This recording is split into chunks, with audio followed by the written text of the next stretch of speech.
Rosie. Hello, Dolly Joel. Hello, Arpanero, Caleb, Caitlin, Sleepy, Guto, Jose, Golden Oreo, Destructicon, Good, Gizly, Shuk, and Olivia, Shuk, Zaggy, Sir. Hi, on Ramen, Zakar. Welcome to the chat. Hello.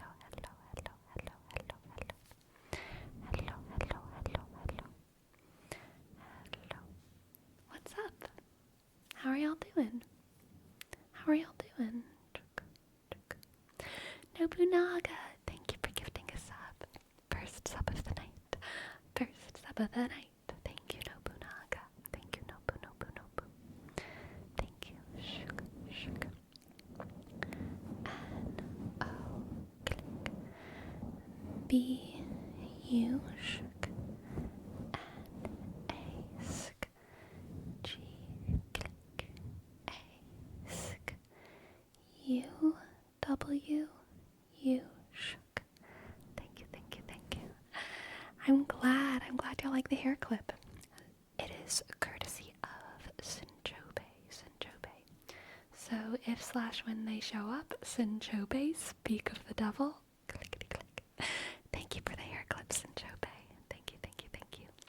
And to both Batsy and Ferome, thank you for the lights.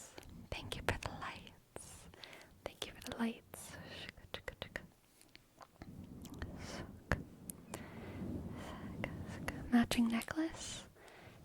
Acorn necklace. Acorn. Oh, and Olivia, that sounds so fun. Crocheting hats and scarves for the homeless. Very nice. Very good.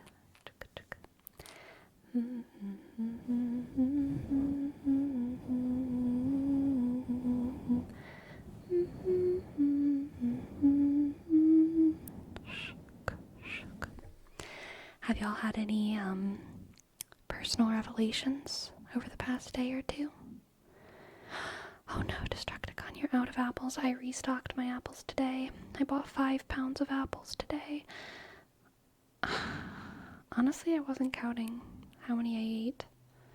I probably ate at least 5 though. They're pink ladies, so they're a little bit smaller than the apples I usually get. Sinchobe, thank you for gifting a sub. Thank you. Thank you for gifting a sub, Sinchobe. S-I-N-C-H, click, O-B, E. Thank you so much. Sleepy, this code is cursed and refuses to work. I need an exorcism. Oh, let's see, Neatrix. I don't think an exorcism is necessary for code, but what we could do is pray with Our Lady of Knots. Our Lady of Knots. It is an invocation of Mary, the Virgin Mother. And when one prays to Our Lady of Knots, which is just Mary by a different title, one is usually seeking to solve a difficult problem. Our Lady of Knots. So, shk. Father, Son, Holy Spirit, amen. Our Lady of Knots, please help Neatrix with their cursed code. Please give them clarity. That'd be pretty cool. Thank you. Amen. In the name of the Father, Son, Holy Spirit. Amen. I've done what I can. Shika. I was watching a video on how to summon your guardian angel and demons, and I realized that in horror movies they must have been doing some oddly specific things to summon anything. True. Summoning is like no small act. It's pretty convoluted, actually. Very particular. Not easy to do by accident. Every day I question more and more whether people should try, but as of right now, everybody needs to start walking. Why is this, Jalen? Are you thinking about the safety of the roads, or the fitness of our bodies, or the pollution caused by vehicles? All of those things are valid concerns. I feel like public transport is probably the answer that solves most of those things, but it really only solves them about 70 to 80%, I would say. Even with public transport, roads will be a little bit dangerous, forever.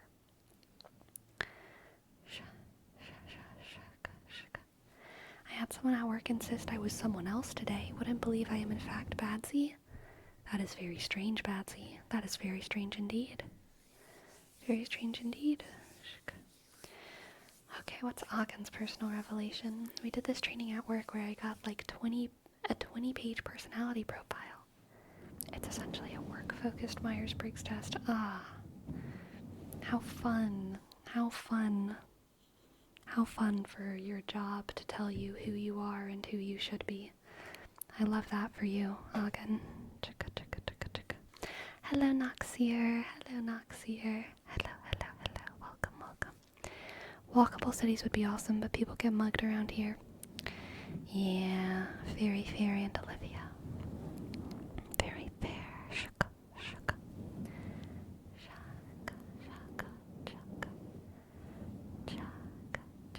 Is Gracie settling in as well? Yes, she has definitely begun to settle in. She's crying a little bit less. She's playing a little bit more, running around, chasing things on the floor, which makes me very happy for her. I feel like she's starting to make a home of the place. I realized I'm bad at going on vacations. I'm having anxiety that something is going to go bad when I'm gone. Oh no, Sanchobe. I'm sorry.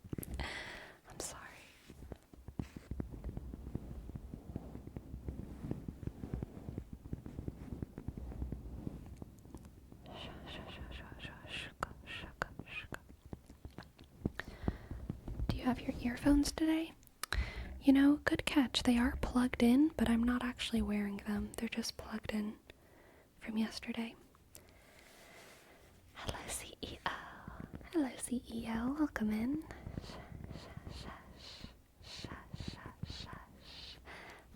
Relax. We have a name trace for Little Trappist.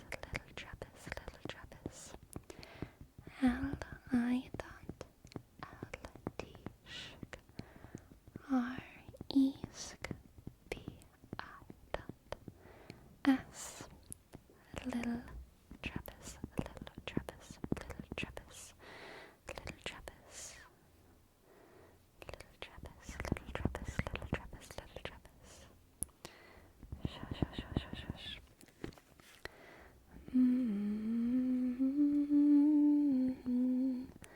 I've seen 2 car crashes, 3 people ran red lights, and saw someone almost get hit by a car today. And I've lost faith in people's driving abilities. I think I'm a bad driver, honestly. Every time I'm driving places, sometimes I feel like I shouldn't be allowed to do this. I shouldn't be allowed to just be in this car going around. This is so dangerous. The fact that I'm allowed on this road right now.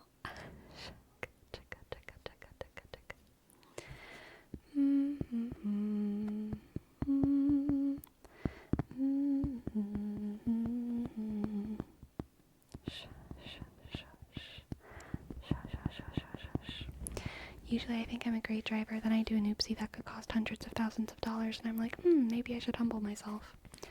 Yeah, that's fair.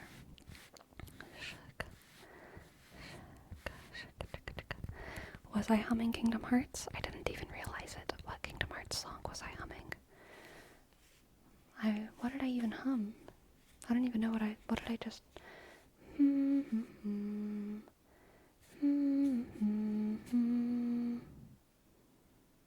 Is that from Kingdom Hearts? I thought it was the Lon Lon Ranch music, Eponus song. I thought it was just notes of a scale.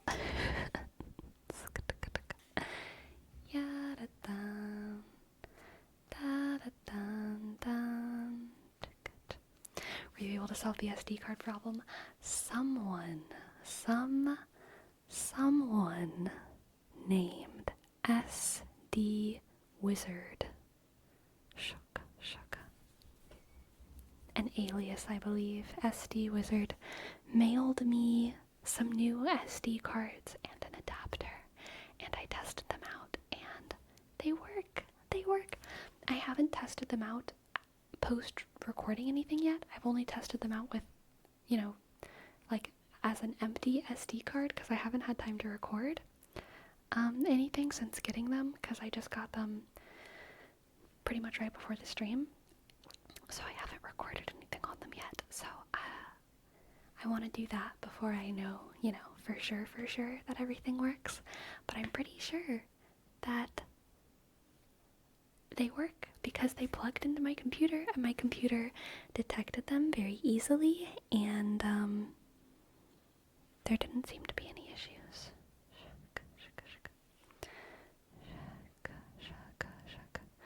Oh man, I wouldn't put anything from somebody, I don't know, in my PC. It was an Amazon package, so it wasn't like, and it had like a little Amazon like receipt in it, so I didn't worry about it. And yeah, it was prepackaged. Yeah.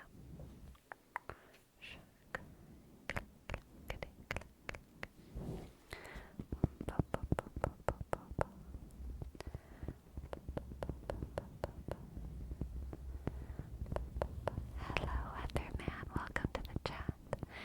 Hello, Weatherman, welcome to the chat. Hello, Weatherman sounds like the beginning of a musical theater song.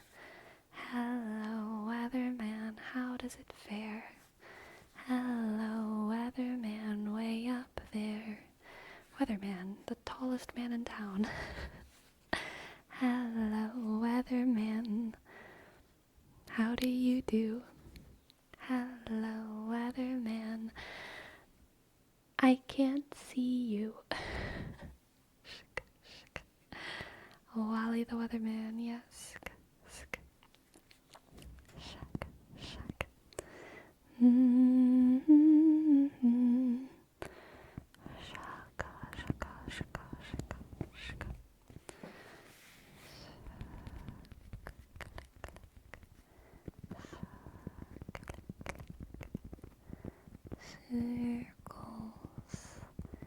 Circles.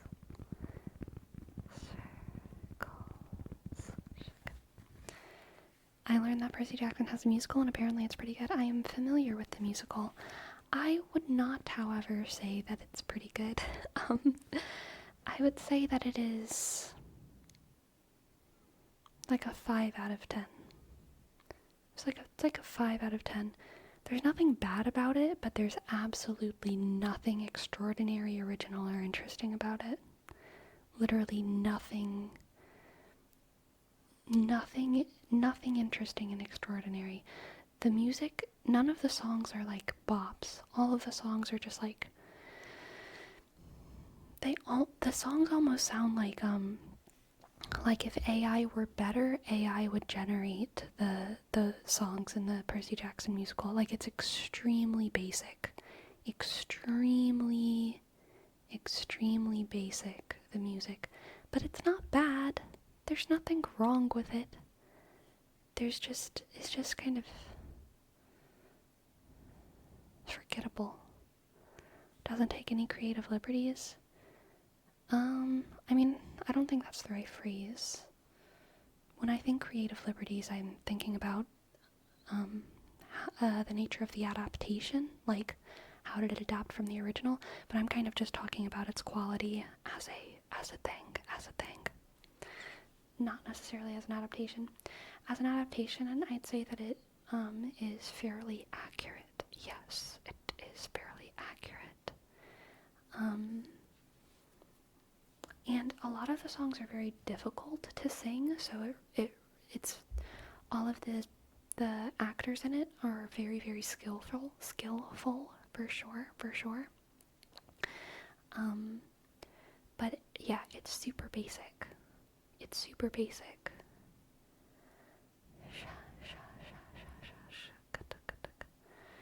Being forgettable is almost worse than being bad, though. At least you'd remember it if it was bad. I see your point, Golden Oreo.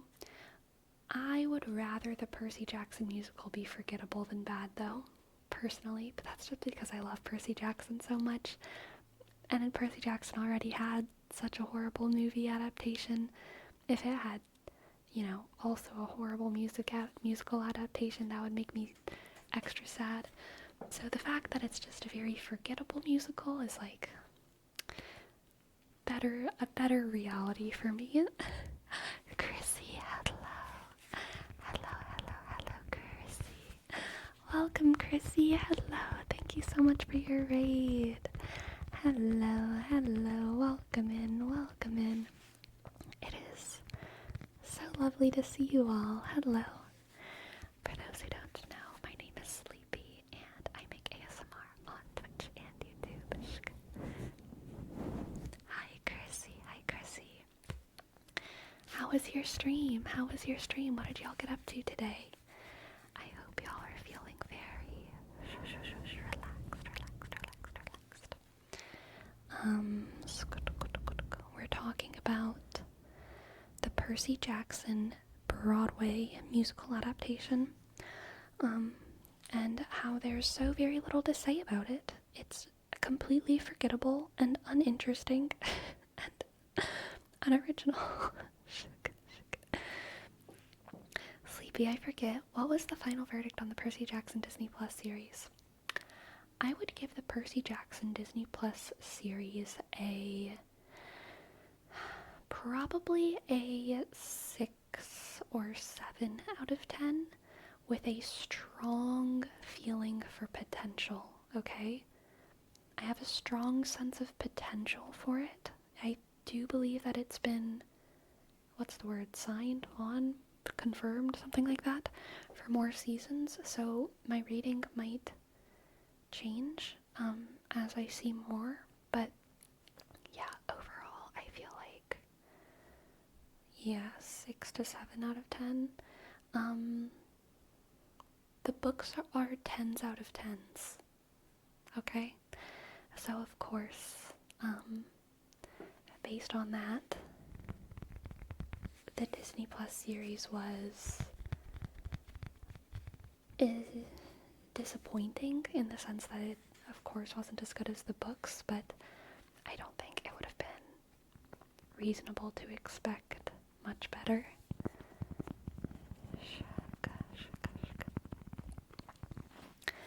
Oh, your stream was good. Had some fun tingles. I have a friend's birthday dinner tonight, so I had to stream earlier than usual. Ah, very nice.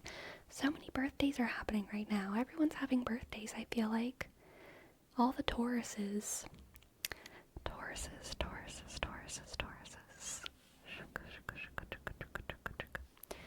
I feel like Tauruses are the least likely to want big celebrations because they're such homebodies. But I also feel like people are most likely to want to throw and celebrate Tauruses more than other signs, because Tauruses are so selfless. So whenever a Taurus's birthday comes up, I feel like everyone's like, oh my god, it's your birthday, please let me treat you to things, let me give you things, oh my gosh, it's your birthday, let's do things for you, you cinnamon roll of a human,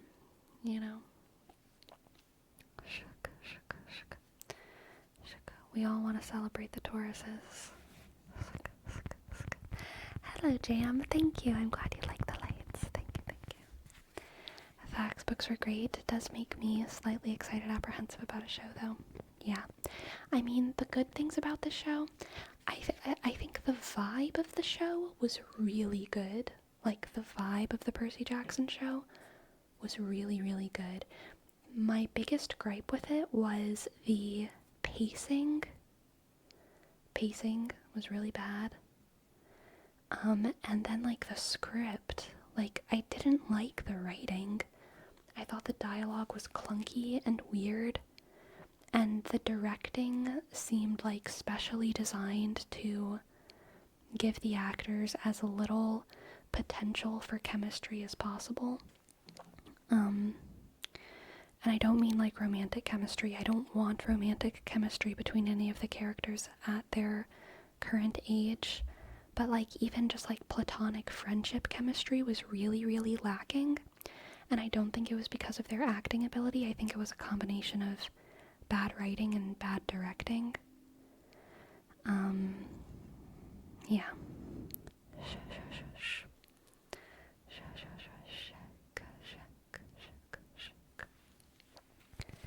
I think the actors' chemistry got better as the show went on, but it still felt stilted. I only think it got marginally better. Marginally better. And we all know margarine's not butter. I think that's a lot of the shows, movies, adaptations. They'll never be as good as the books. Or have you seen a good adaptation of a book? I mean, I feel like the gold standard is Lord of the Rings, right? Like, Lord of the Rings was a really, really good three-movie adaptation.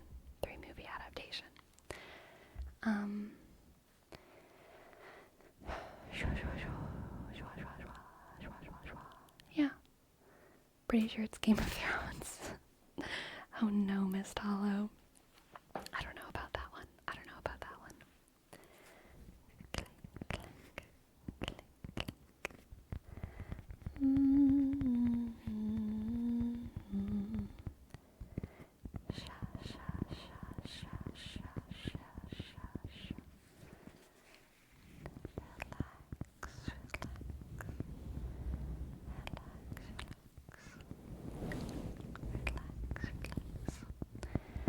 Alright, do we have a word wrap for Nox?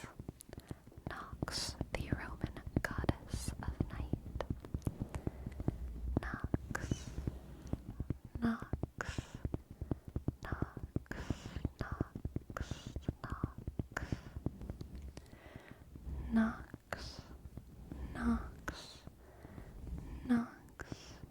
Nox, Nox, Nox, Nox, Nox, Nox.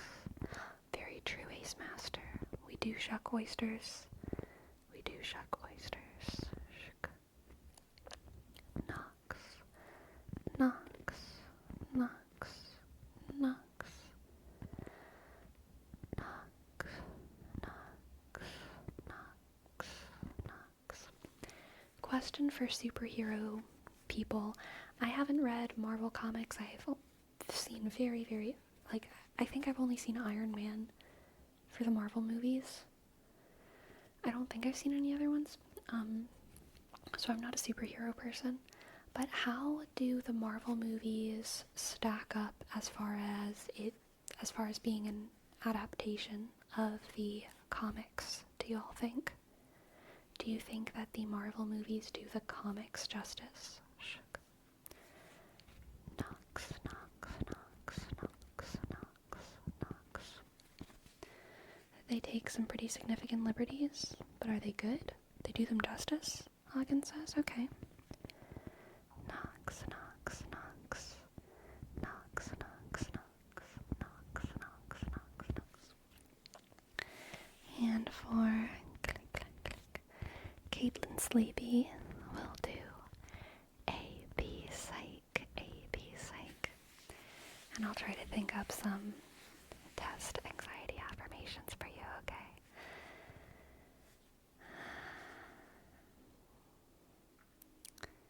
You're gonna be okay.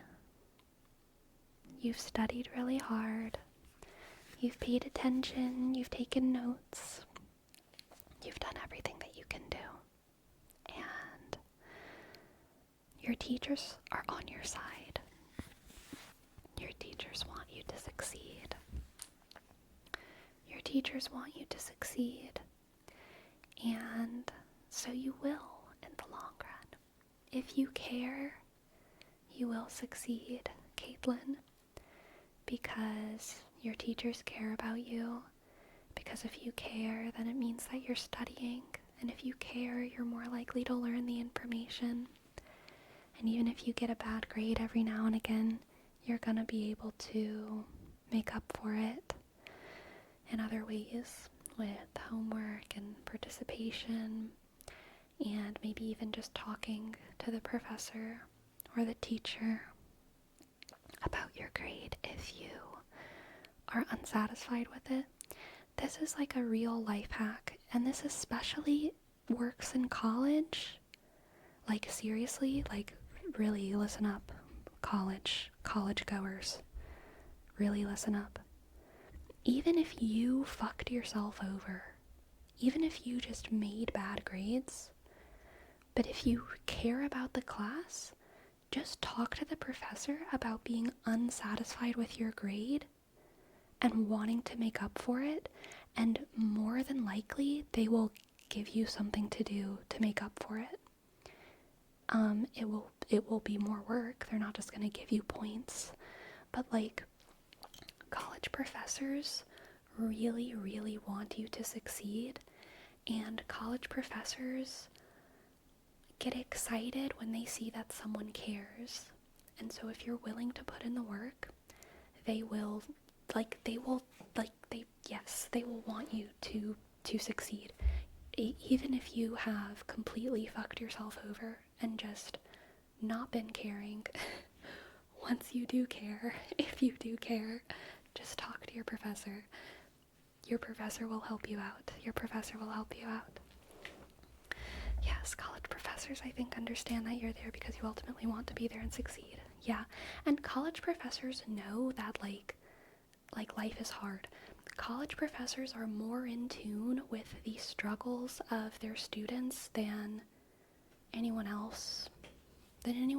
Like, if you're, like, college professors are around college students, and there are many students who talk to their college professors about their money troubles and their family troubles and their online troubles, and so, like, college professors are more in tune with our generation than a lot of people in other like sectors of the world, and they are very, very likely to act with compassion towards you especially if you explain your situation and you just say, like, hey, so this is something that I did.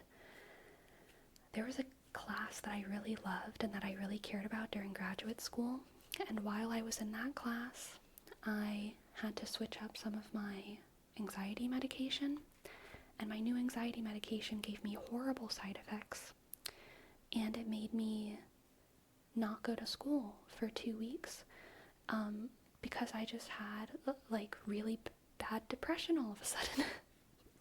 And it was very embarrassing because I did not go through any of the proper channels for that. I didn't get doctor's notes. I didn't like do anything. I just fucked myself over and didn't go to school. And it was like a very scary thing. And I just emailed my professor towards the end of the term, and I was like, this is what happened. I am so sorry. I care about this class so much. Please, if there's any way for me to like make up these grades, I would like jump at the opportunity. And I got out of the class with an A, even though I like missed an entire test. And I was just able to make it up, even though I had no like doctor's notes. I had no verification. My professor didn't ask me to verify any of the stuff that I was going through. I just like went to them and asked for help, and they did. So all of that is to say, and you know, I know I'm not the only person who does this. Things similar have happened with other professors, and I also have other friends who have gone through similar things in college. Professors really do care, and they want to see you succeed, and if you're willing to like put in that work, then they will help you. They will help you. Typically people who are lying about a sickness aren't willing to reach out and do extra work. Yeah, for sure. Anyway, all that to say, Caitlin's sleepy. If you care about your AP Psych class, if you care about all these things, you're gonna do well. your enthusiasm and your passion will take you a long way. Thank you, Sleepy. I'm going to turn off my phone for tonight because I'm going to go sleep early for the exam tomorrow. Thank you for the encouragement and the tingles. You're very welcome. You're very welcome. Very, very, very, very, very welcome. I had a math professor where it was a self-paced hybrid class, and if you don't finish it by the end of the quarter, they can give you an extension if you are at least halfway. But I had mental health problems and deaths in the family, and the teacher extended me to the next quarter 5 times. Dang. Very, very nice. Very, very nice. Shuka, shuka, shuka. Green Ninja, thank you for your tip. Thank you, Green Ninja. Thank you, thank you, thank you, thank you, thank you. I appreciate it. I appreciate it, Green Ninja. Thank you for your tip. Thank you, thank you, thank you for your tip. Thank you. I would love to give you a reading. I will get right on that. Let's see what the cards have for you, Green Ninja. This is read 50. Very nice. Very nice. Oh, I'm shuffling like backwards from how I usually do. I don't like that. Okay. Green Ninja. Green Ninja. Green Ninja. Green Ninja. Green Ninja. Green Ninja. Green Ninja. Green Ninja. Okay, Green Ninja. The Hermit, again for you, Green Ninja. Always, always, always, always, always. The Hermit and the Queen of Pentacles. The Hermit and the Queen of Pentacles. And the 5 of Wands. 5 of Wands. The Hermit, the Queen of Pentacles, and the 5 of Wands. Maxia, is this some kind of game or pseudoscience? Maxia, I would say it is the beautiful marriage of a game and pseudoscience. Alright. We have the Queen of Pentacles, the Hermit, and the 5 of Wands.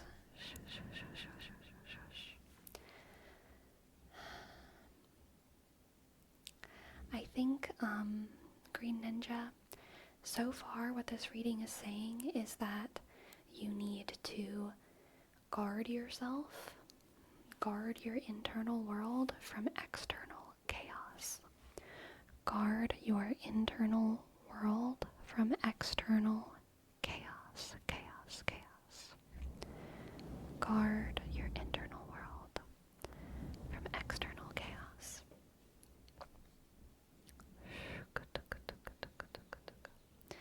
I think the Queen of Pentacles here and the Hermit together are reminding you that you are in control of your space.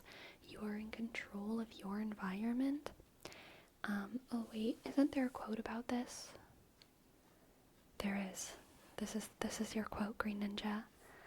Boiling water can make an egg hard, and it can make a potato soft. You may not be able to control your environment, but you gotta decide whether you're an egg or a potato, okay?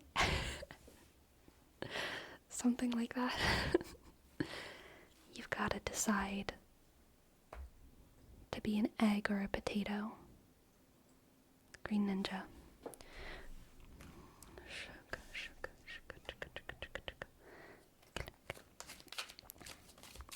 Let's see what other cards we have for Green Ninja. Thank you for your tip, Nobunaga. I'll give you a reading right after this. Okay, Green Ninja. Next we have the 4 of Wands. The Hierophant. This is the Taurus card, speaking of all of our Tauruses in the chat. And our Taurus friends. So we have the 4 of Wands, the Hierophant, Six of Cups. Okay. Collect yourself in memory. That is the phrase that is in my head for you, Green Ninja. Collect yourself in memory. Reminding yourself of your foundation, reminding yourself of your roots, reminding yourself of your childhood, who your childhood self wants you to be, what your childhood self believes is good in the world. Remembering those things is going to help you be the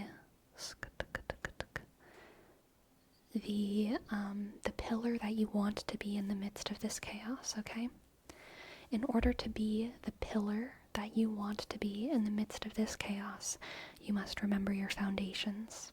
You must remember your foundational principles, and not just remembering them, but like remembering why those are your foundational principles, what the sort of sweetness is behind those principles. The principles themselves can be very, sturdy and strong and assertive, but the why of why do you have those principles with this Six of Cups here is probably something much softer and something much sweeter. And same with that Four of Wands, remembering that softness and sweetness as the sort of ammo for your sternness with your principles. Remembering the sweet softness of love and family and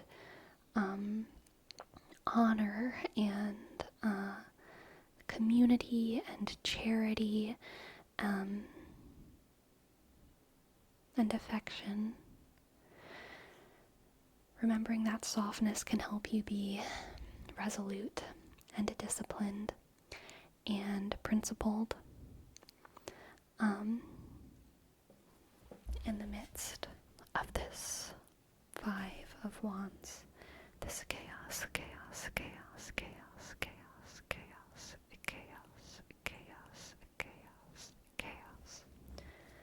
Let's get one more card, oracle card.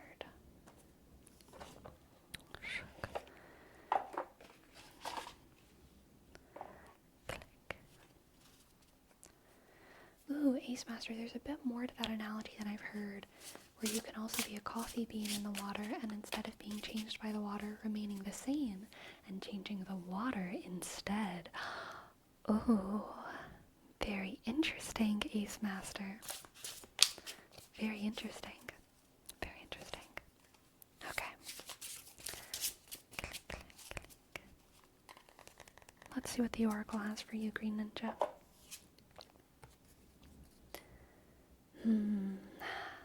Wow. The bear and the cedar. The bear and the cedar.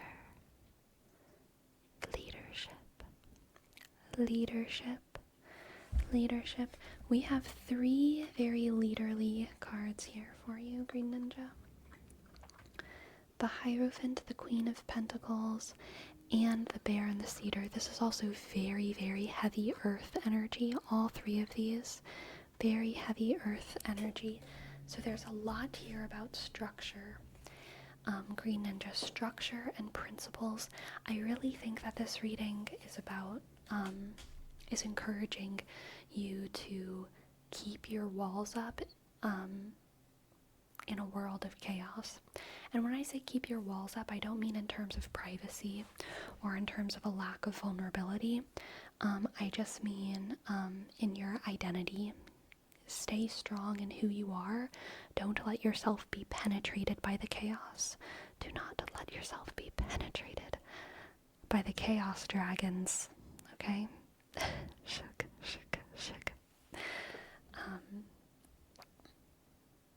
What is the opposite of porous? There's porous and then there's unporous, imporous, but that's not it. What is the opposite of porous? And it's gotta be something better than solid. That's not what I want. Impermeable. Ah, yes. Perfect. Impermeable. All of y'all are geniuses. Natasha's the opposite of porous. That's funny. Okay. Fucking Natasha. She's impenetrable. Okay, never mind. Now it's weird. You must be impermeable.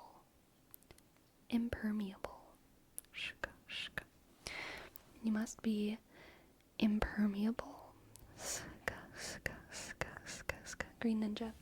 And so this is actually a rare case in your reading, Green Ninja, where I don't think this reading is about you encouraging others or inspiring others. I feel like there's always readings about you being like a guiding figure, and while those readings are still speaking to some truth, no doubt, this reading itself is not really about you affecting or inspiring others or anything like that. This reading is more about you just truly being invulnerable to your environment, not letting it permeate your skin, not letting it penetrate you, not letting that water turn your potato soft. The potato of yourself must not soften. Green Ninja.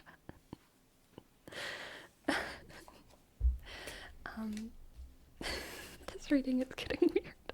I apologize. Sometimes it happens. Thank you for letting me read for you, Green Ninja. I hope that resonated. I hope that you enjoyed. Thank you very much. Thank you. Clickety clack click. Clickety clack click clack. Click clack click. Alright. Now let's do a reading for Nobunaga. Thank you, that was fun and actually meaningful. I'm glad, Green Ninja. I'm glad. Good thing we shuffled normally. Really, Neatrix. Who knows what could have happened if I did it backwards.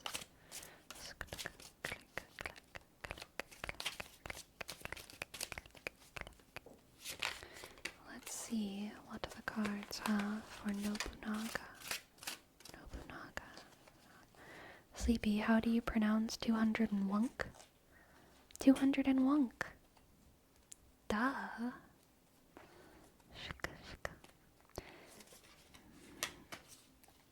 I would say it's more like wunk than wonk.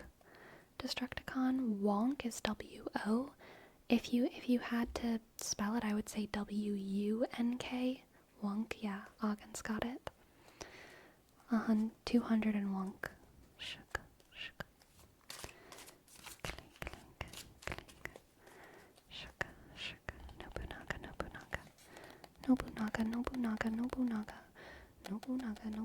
Nobunaga.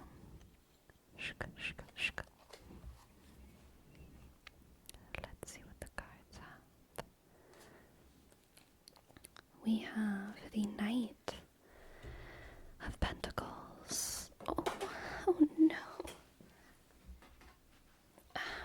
We have the Knight of Pentacles and the Eight of Wands, which tried to run away from us. The Eight of Wands is always running. They are a speedy little card.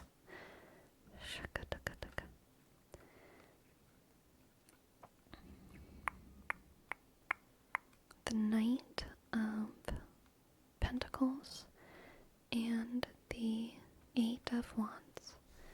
And then we have the Page of Wands. Okay, very fast, a lot of speed going on here. And the Three of Cups, which we must censor a little bit for Nobunaga.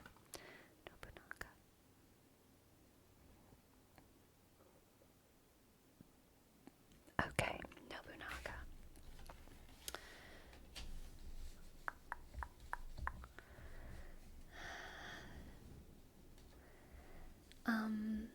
Be careful, have fun. Be careful, have fun is the core of this reading, Nobunaga. This reading is encouraging you to have all of the speed and enthusiasm and veracity that you want, while also, making sure that you keep your eyes on the important things. There's no fool here, so I don't think anything is going to go wrong. But there's also no cards here about like major success, so I have a feeling that this reading isn't really about some kind of journey that has very, very high stakes. I think this is a fairly low stakes reading. This might just be about, a fun day in the sun with your bros, a lovely picnic. It could even be something like starting a new hobby, starting a new project, but not something that's like a big investment, just like, buying a puzzle for the weekend or going to play ball with some people.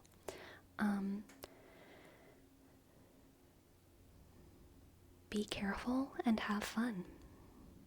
I do get the sense with the Knight of Pentacles and the Eight of Wands that if you're not careful, you will still have fun.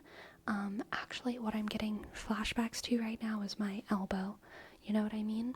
That was like a random low stakes thing that I just did to have fun, and I did have fun, but I wasn't careful enough.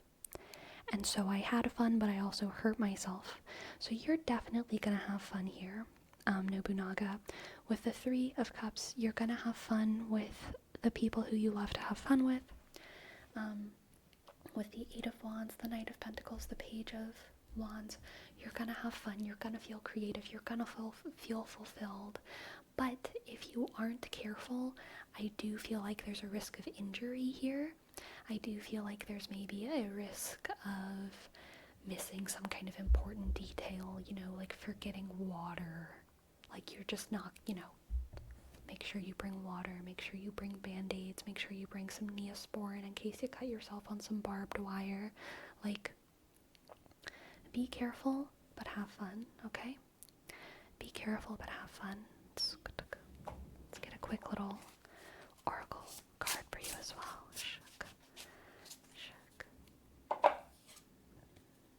We have the Beaver and Birch. Home, home.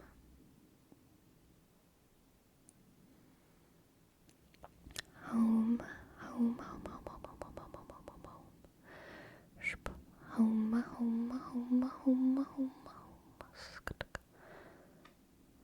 Home, home, home, home, home. Resg, thank you for your sub, Resg. I appreciate it. R, click, E, shug, C, H, click, I, dot, Resg.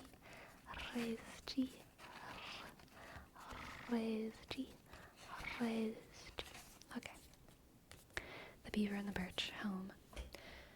Nobunaga, I think that having fun is going to make you feel a great sense of nostalgia, and I'm really, I do feel like there's some kind of sportiness to this reading, Nobunaga. I don't know if that's a physical sport or like an online video game sort of thing, but I get the sense that there's some kind of fun competition with the Three of Cups and the Page of Wands. I feel like there's a fun competition, and I think that that's going to remind you of younger, freer days, school days. And I feel like that will remind you of home. I think there's even a sense that these kinds of low-stakes injuries, there's a homish aspect to them. Anytime I, get sunburned on the beach, it kind of reminds me of, being 10 years old. Because usually as an adult, I don't get sunburned when I go to the beach because I put on sunscreen. But, whenever I don't take care of myself, it reminds me of my childhood. Whenever I'm not as careful as I should be, it reminds me of my childhood. And it reminds me of home in a certain way. So, yes, be careful and have fun. That's your big message, Nobunaga. Thank you for letting me read for you. I hope that it resonated, and I hope that you enjoyed.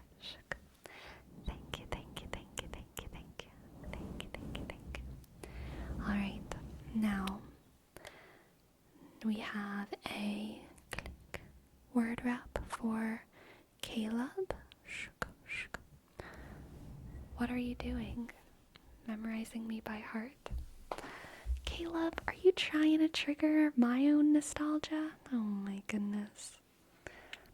No, I already know you by heart.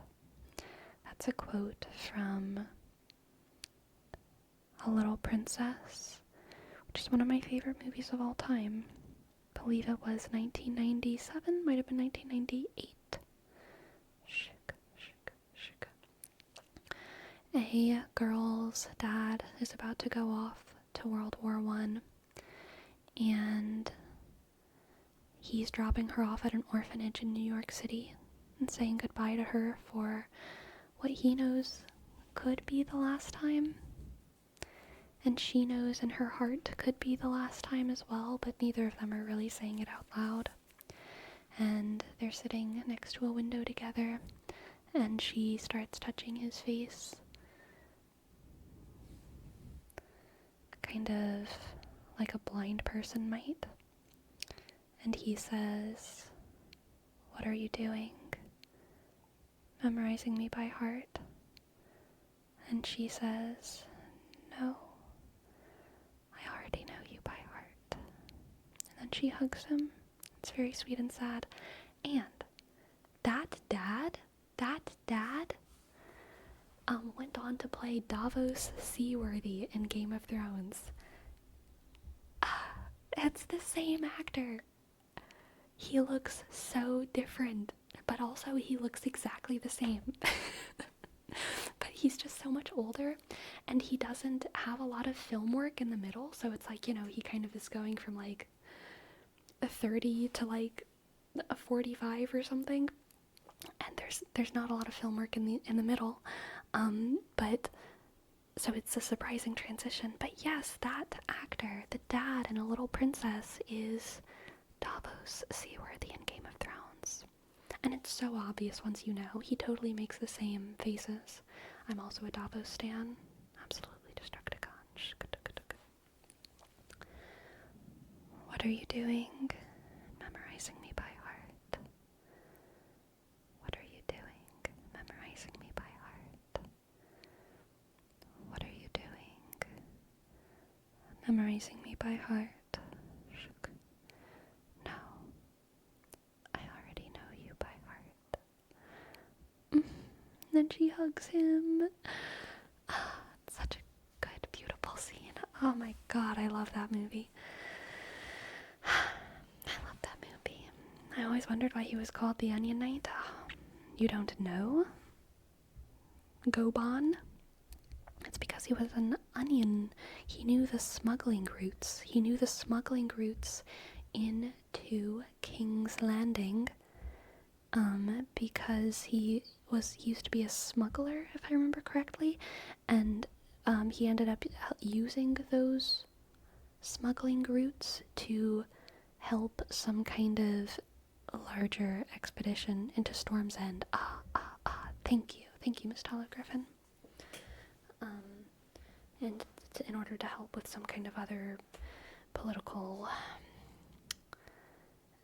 thing, expedition, espionage, whatever, and so he was known as the Onion Knight, because he was a knight, and he used his onion smuggling expertise, if I remember correctly, something like that.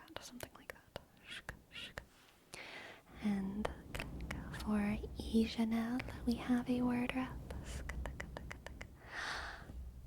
Neatrix, thank you for your tip. Thank you. Candles, you've got it. You've got it, Neatrix. Yes, I added candles to my wish list because I was thinking about what to add, I was thinking about, I wanted to add more small items because I like to have a variety of small things. Well, now they're gone. Neatrix. Thank you, Neatrix. I'm very excited. I'm super excited. I'll have to add some other small items. I think it's good. No insist. Dolly Joel. Spelling. Sorry.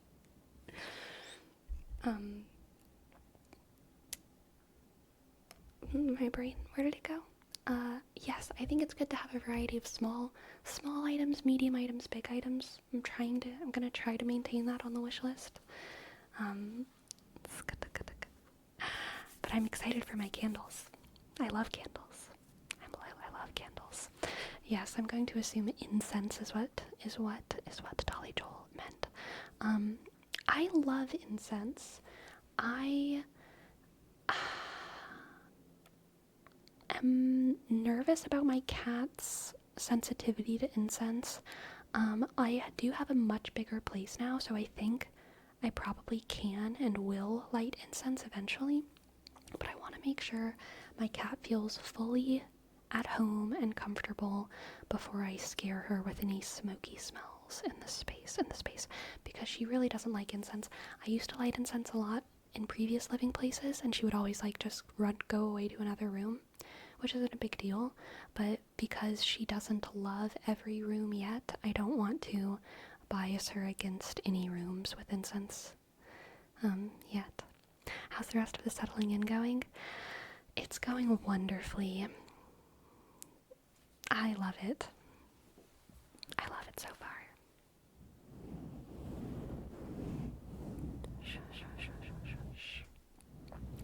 Incense is hard with pets. I always have to Google since dogs can't sniff. Yeah. I think it's just the smoke that my cat doesn't like. I don't think it's the smell. I think she just really doesn't like the smoke. Which is funny because she loves warmth. But animals are so smart.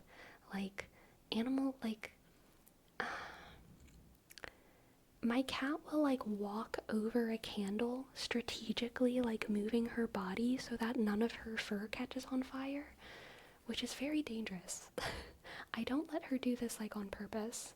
It's always I walk into a room and she's doing the back thing over a candle, or she's walking and her tail is hovering above a candle, and I'm like, what are you doing? But she's never once caught on fire. Thank God.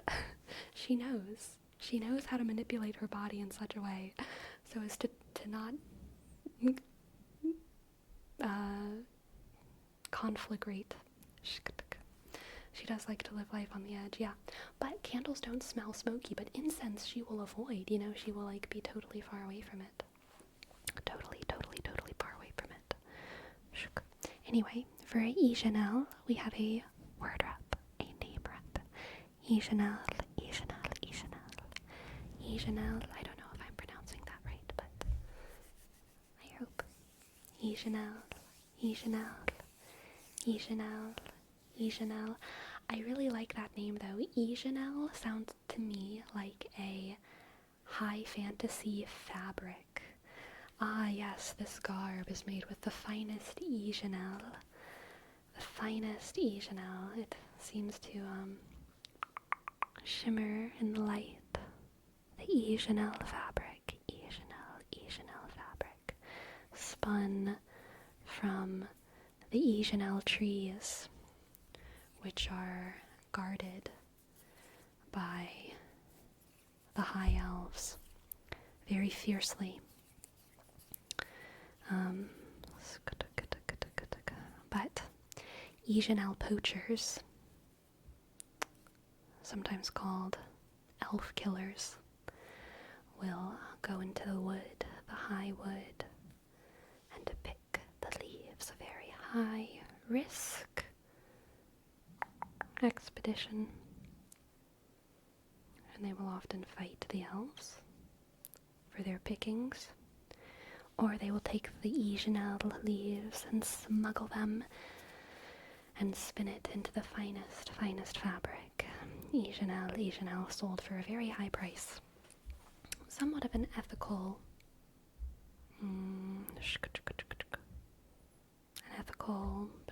what's the word? It pisses people off is what I'm trying to say. It pisses some people off, but if you're royalty, it probably doesn't piss you off to wear it. An ethical quandary, an ethical conflict, yes.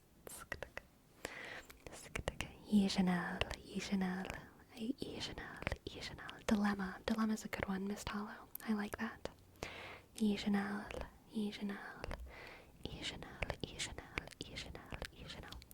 What color is Ijanel?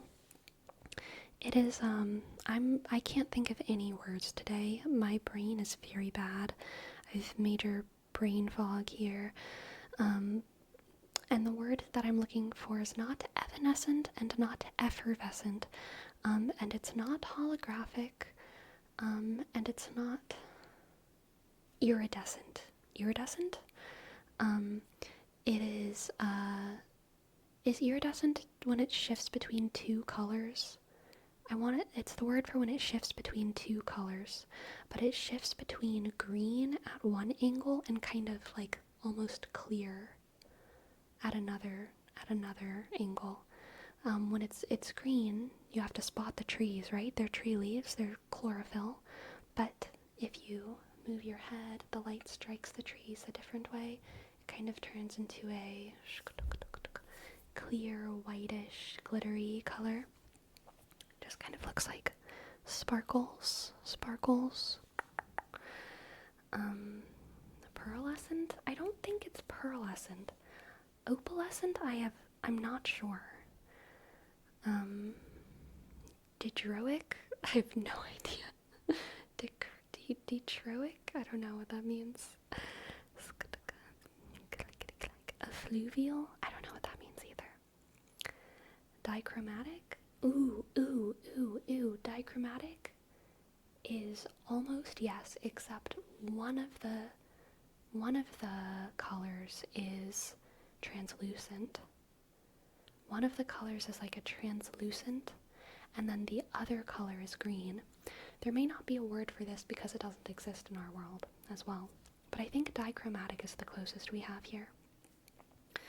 But Ijanel is a dichromatic, iridescent,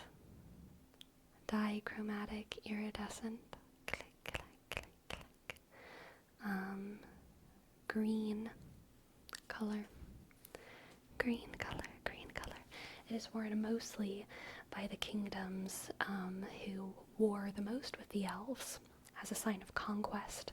They wear Ijanel, and they have large Ijanel tapestries on the walls and Ijanel rugs thrown across the floor. They even have Ijanel woven into their shoes, and their ballet dancers spin with skirts made of Ijanel fabric, and they dance to ballets that tell stories of slaying the high elves. I've never seen so many essence in one place. That's fair, Chrissy. Ijanel.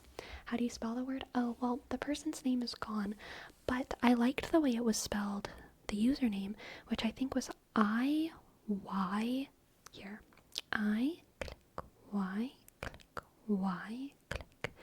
J-A-N-E-L-L.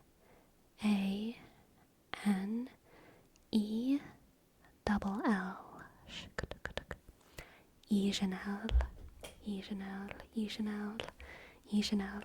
Barbaric. What did the elves get in return?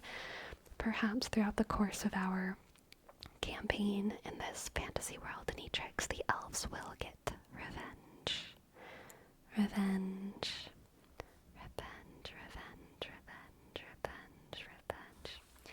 Iridescence is a play of color that tends to change with changes in angle, sort of like what happens to oil slips. I think iridescent is the right word in this case. Iridescent and dichromatic. Right? Because I do want it to be color shifting. In the specific way that dichromatic things are.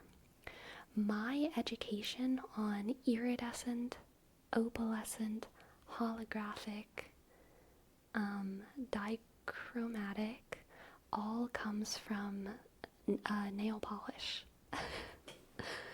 Pearlescent, opalescent, iridescent, holographic, all of these things are words in nail polish because nail polishes have these qualities.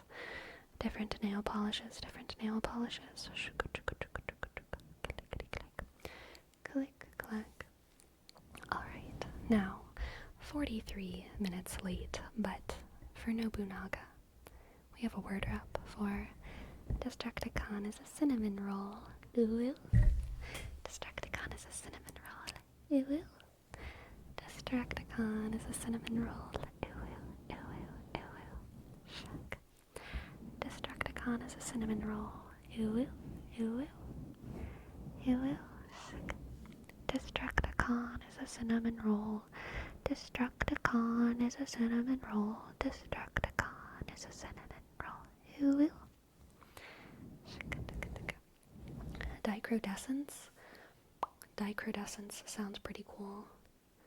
Dichrodescence is very cool. That sounds like just a Twitch username. That sounds like a good Twitch username, Dichrodescence. If you're a lurker and you don't have an account, and you're like, oh, I've been wanting to get a Twitch account, but I just can't think of a good name. Dichrodescence is a great gamer tag, okay? It says nothing about you, except that you know how to put sounds together in a way that sounds like a word.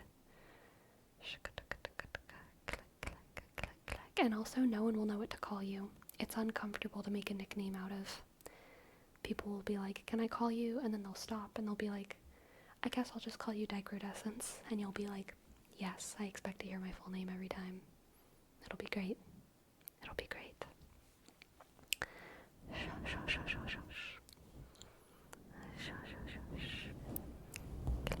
Now we have a name trace for Pyrosocial. I guess Dichro works, you're right. Pyrosocial, B, shk, Y, sk, R, O, S, O, shk, C, I, dot, A, L, click, 1, shk, sk, Pyrosocial.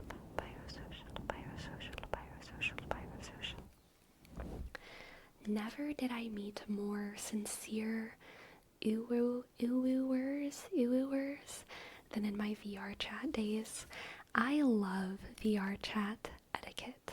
I think VR chat etiquette is adorable and wonderful. I love how much people just actually say ooh after their sentences sincerely. I love how everyone pats each other's heads. What is the first rule of VR chat etiquette? Well, people always ask, like, do you like head pats? Do you do head pats? They're very good with consent. I love it. So the first rule is you walk up to someone and you say, do you do head pats? And they say, yep. And then you pat each other's heads. It's how you greet each other in VR, because handshakes don't really work. Hugs are kind of weird, but head pats are very, like, they're perfect. They're the perfect way to greet someone in VR, and everyone does it to one another. It's not gendered. Men do it to men, girls do it to girls, men do it to girls, girls do it to men, and there's no weird dynamic about any of that. It, like, everyone just can do it to everyone, and it doesn't mean anything other than, hello, you're my friend, and I like you, you know? And I love that. I love that.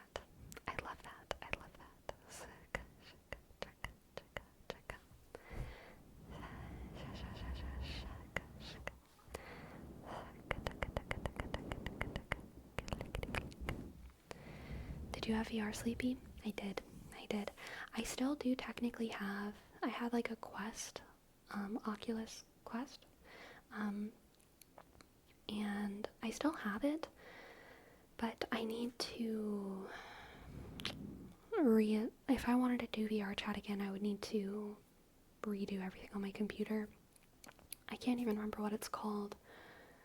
like, I would need to set up the thing so that I can use basically the desktop version of VR chat on my headset rather than the headset version of VR chat, because the desktop version of VR chat is better, but it's a very like convoluted process, and I haven't done that since I got my new computer. And also my new headset, or not my new headset, it's an old headset, but my headset's always given me issues because of my glasses. The Oculus Quests are pretty uncomfortable with glasses. It's very, very difficult for me to do VR for like more than 2 or so hours because it presses my glasses into my face in a way that's like not great. Not great, not great, not great, not great, not great, not great. Alright. Now for Flipster we have a word up for there in the trees. There in the trees. There in the trees. There in the trees. There in the trees. There in the trees. There in the trees. They are in the trees. They are in the trees. They are in the trees. Can you hear? Can you hear the trees? They are in the trees. They are in the trees. They are in the trees. They are in the trees. They are in the trees. They are in the trees. They are in the trees. They are in the trees. They are in the trees. They are in the trees. They're in the trees. They're in the trees. The hills have eyes. They are in the trees. They are in the trees. Hello, Appa Papa. Hello, Appa Appa Appa Appa Papa Papa Papa Papa. Hello, Appa Appa Appa Appa Papa Papa Papa Appa Appa Papa. Today, when I went to go pick up these lights from the P.O. box, the guy at the desk was giving me one of my packages, and he was like, yeah, you're that post office box, right? And I was like, yeah.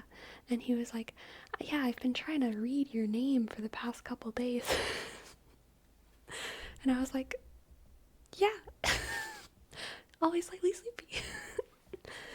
And he kind of like laughed, and I was like one chaotic breath away from like saying, I dare you to Google it, but I didn't. Thank God I had self-control.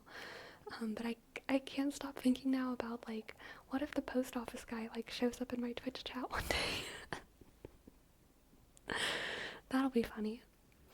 That'll be funny. Do they notify you when you get packages? If it gets put in a USPS parcel box, then yes. Because it's kind of like an Amazon hub, if you've ever done that.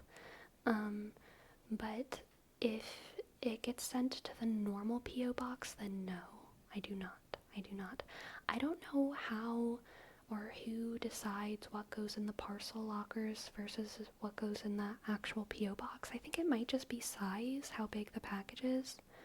Because my box itself is like, it's like this tall and like this wide. So for packages, a lot of packages don't fit in it. And then I think those get put into a parcel locker, and then I'll get like an automated email. But yeah. I've never used a P.O. box, but I always thought you just had a key to it, and if something didn't fit, then good luck.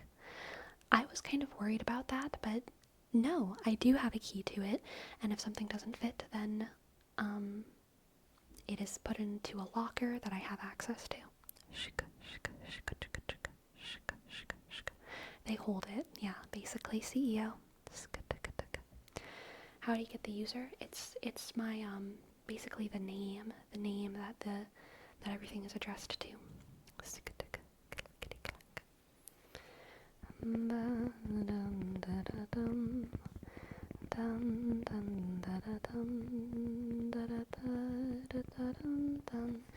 you had a deadline to pick it up or would have gotten returned, it wouldn't get returned. It would hilariously enough, it would just be sent to the post office. So it gets put in, which is funny because it's at the post office. So if it doesn't get picked up, then they just take it out of the locker and they'll just like hold it in the back. So either way, like it's gonna get there.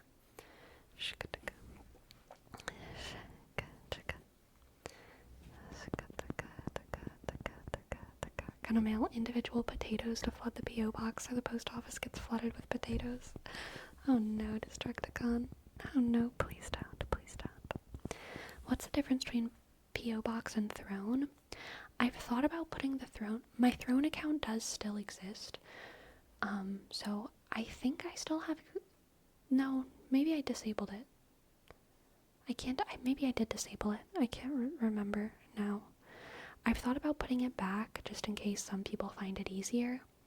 But basically, in my experience, throne takes much, much longer to do anything. Whereas with a P.O. box, you can just send whatever you want. You can also send letters. You can send stuff if you find something in real life that you want to send me. If you find a very nice rock or whatever, then you can send that without going through like an online retailer. But the throne also has kind of an internal marketplace, which some people I think like, and that works.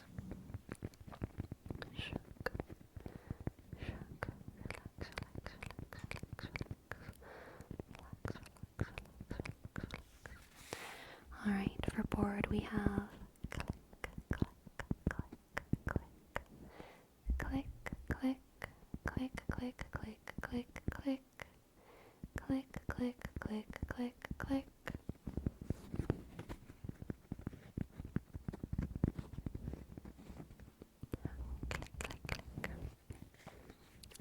Oh my goodness, little Sharky. You rock mailer, you. Click, click, click, click.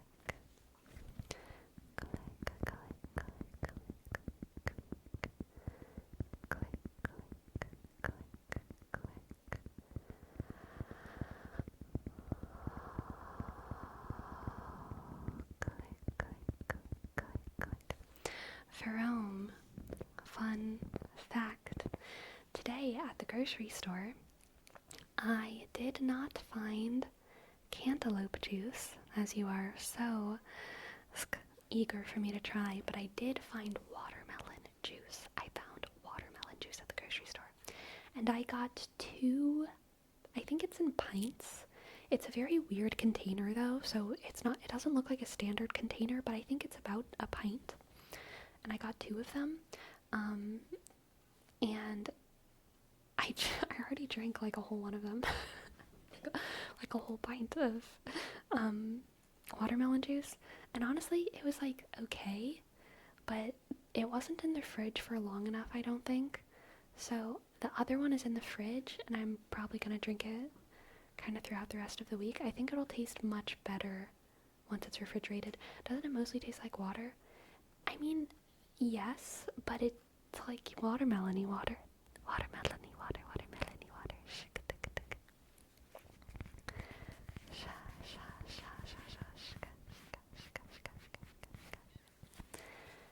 It's kind of light compared to cantaloupe, yeah. Interesting. And for Pyrosocial, we have a word up for click, clack, tickety-tack. Click, clack, tickety-tack. Click, clack, tickety-tack. How much did you like it? I didn't love it. I'm gonna be honest. I didn't love it, but I did like it. I would buy it again if I wanted juice, but I like watermelon much more than watermelon juice.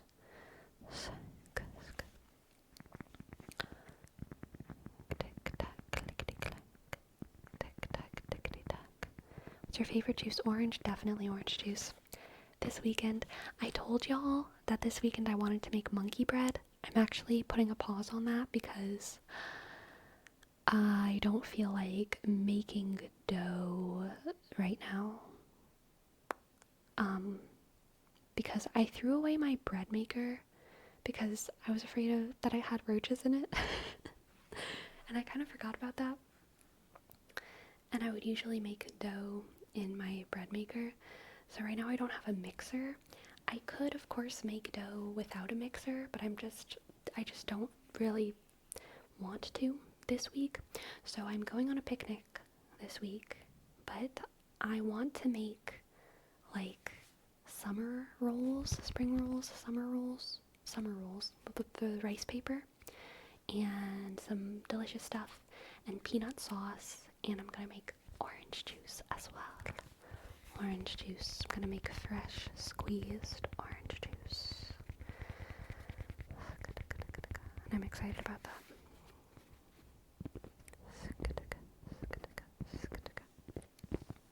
Are you gonna leave some pulp in the juice? Always. Yes, absolutely.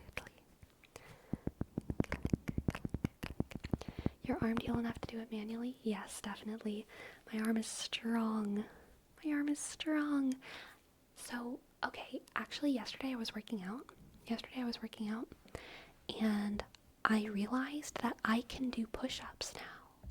I can do push-ups and I can do planks. My arm is strong enough to do push-ups and planks. What I cannot do, though, is a reverse plank.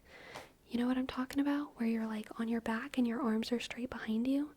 I cannot do that. That is a big no. But I can do a normal plank, which is fun.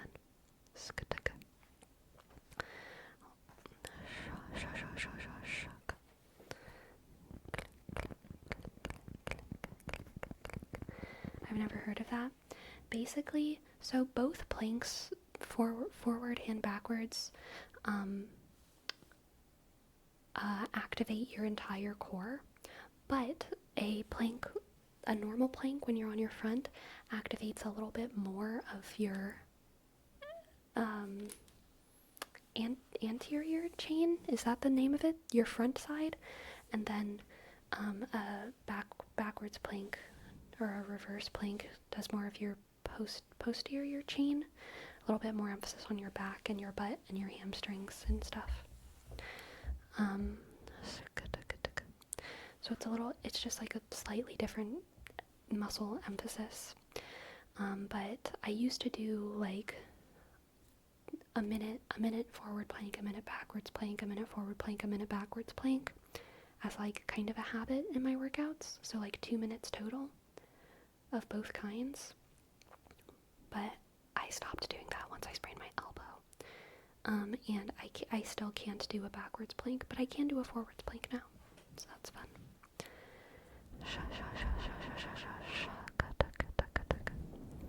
Thank you, Jam. I'm really glad about it too. I was getting worried there for a couple weeks because I felt like it just wasn't improving. And I was like, what if it never gets better? But it definitely is getting better. And I'm so grateful and happy about that. Trust the process. Really, yeah.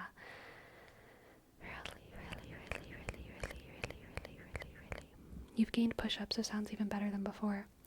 Well, I wouldn't say like I'm good at push-ups. My push-ups are still bad, but I just know I can do them without like activating the injury. You know what I mean?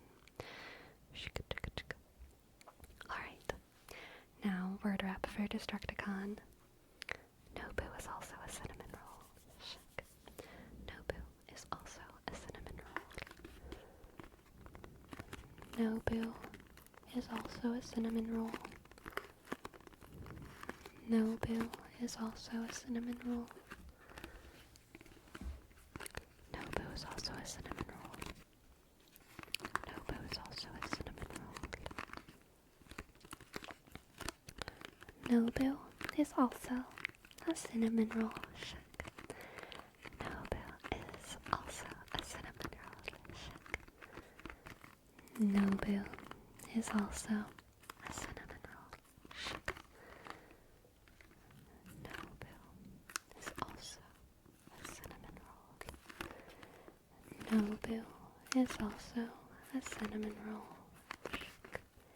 Nobu is also a cinnamon roll.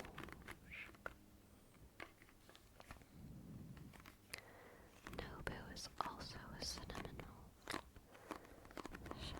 And for saggy sir, we have a word wrap for Uwu.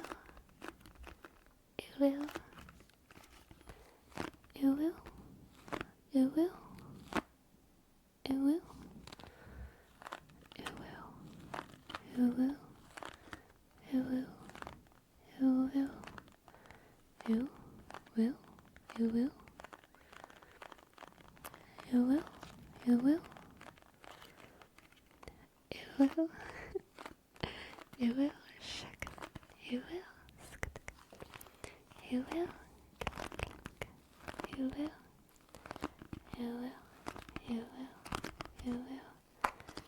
Uwu.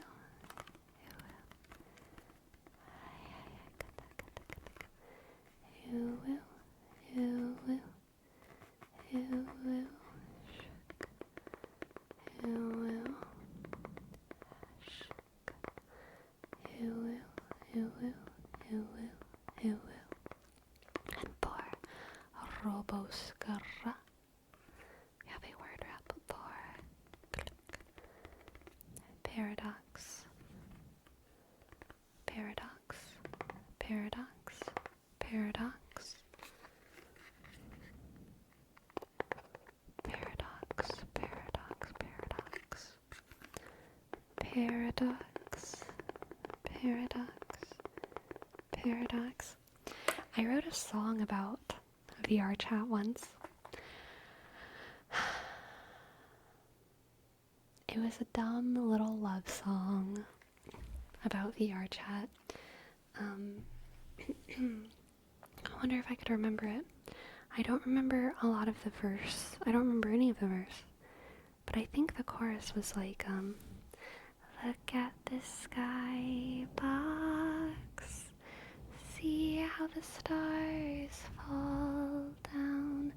Look how the clouds roll out past the sea.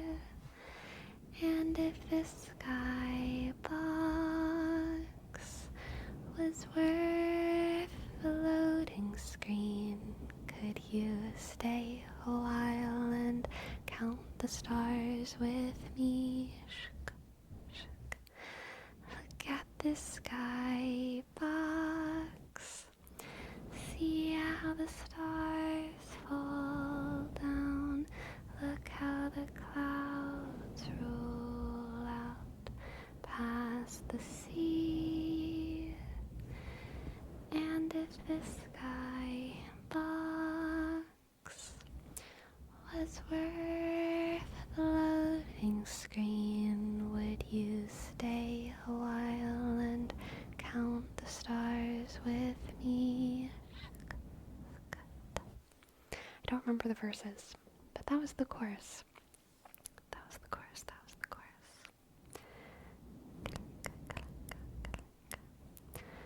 Click, clack, click, clack. For Zeroth King, we have a word wrap for bloop, bloop, bloop, bloop, bloop, bloop, bloop, bloop, bloop, bloop. Glad y'all enjoyed. Bloop, bloop, bloop, bloop, bloop, bloop, bloopy doopy doop. Bloopy doopy doop, where are you? Bloopy doopy doo doo. Bloopy doody doop, doody doop, boom doo doo doo. Do you usually write your own song lyrics down, or do they stay in the mind palace? Most of them stay in the mind palace, but if I finish a song and like a song, what doesn't stay in the mind palace is chords. The chords. So I write down my chords, and if I write down my chords, I have to write down my lyrics so that I know where the chords go. So the lyrics, they stay in the mind palace, but I will usually write down the song specifically so that I can remember the chords, because the chords do not stay in the mind palace at all, at all. Bloop, bloop. Bloop, bloop. Bloop. Ah, Nobunaga. Absolutely, I can do some scratch triggers. Bloop, bloop, bloop.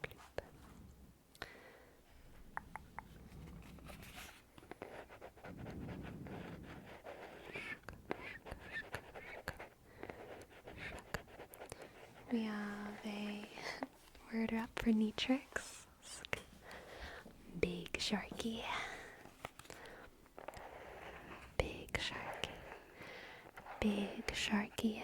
Tiburonson.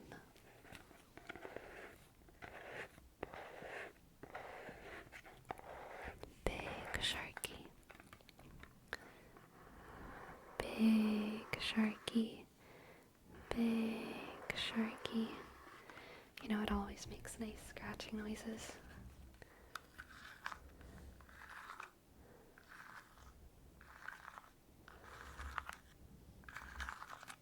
These little remotes.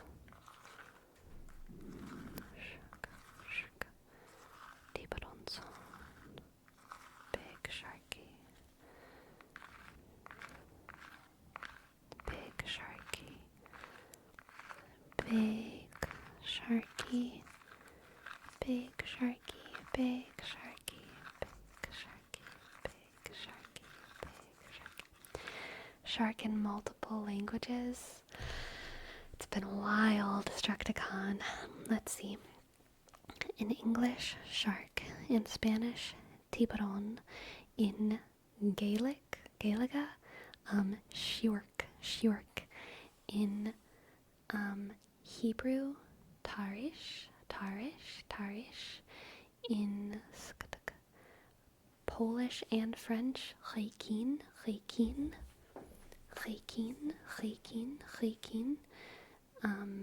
In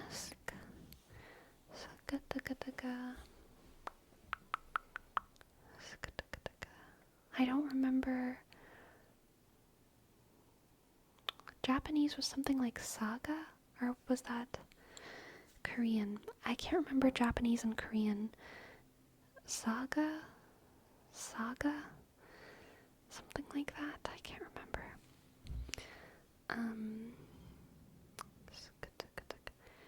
Same was Korean. No, they were different. Sango. That was it. Sango. And then same is Japanese. Thank you. Oh, same. You were saying same, Destructicon. Thank you.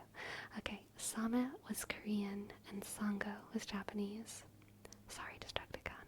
Same, and sango. And then in Italian, we learned Italian and it was squalo. Squalo, shuka.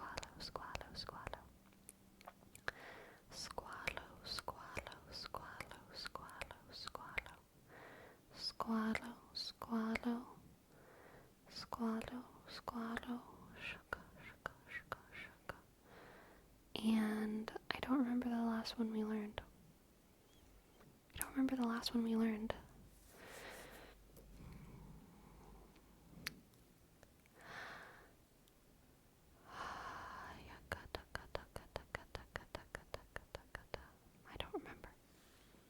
I don't remember.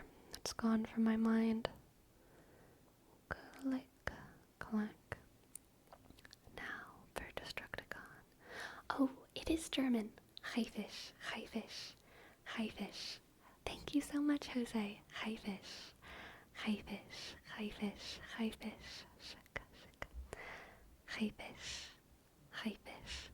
It's because that's what the sharks say whenever they go to eat the fish. They say, haifisch, bye fish, haifisch, bye fish, haifisch, bye fish.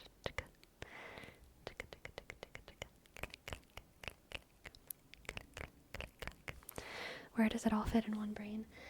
It doesn't, Matrix. Y'all can't see, but I'm actually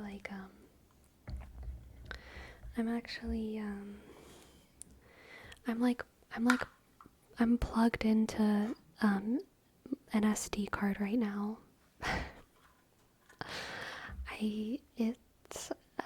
I'm plugged into my computer. That's how I have an external SD card. Yeah, it's true. Gosh.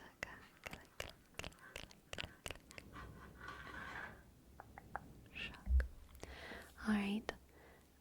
Now for Destructicon, we have a long word wrap. All pink like Suki and my brand new Suzuki windows tinted rims are spinning with Hello Kitty stickies. Shaka. All pink like Suki and my brand new Suzuki windows tinted rims are spinning with Hello Kitty stickies. I know not what this means, this incantation. I know you were thinking about summoning demons, Destructicon. You better not be making me say some weasel words. All pink like Suki and my brand new Suzuki windows tinted rims are spinning with Hello Kitty stickies. All pink like Suki and my brand new Suzuki windows tinted rims are spinning with Hello Kitty stickies.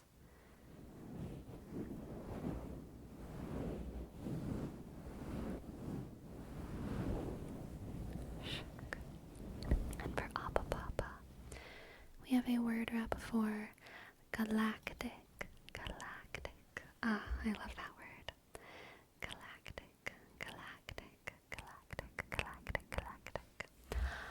Galactic.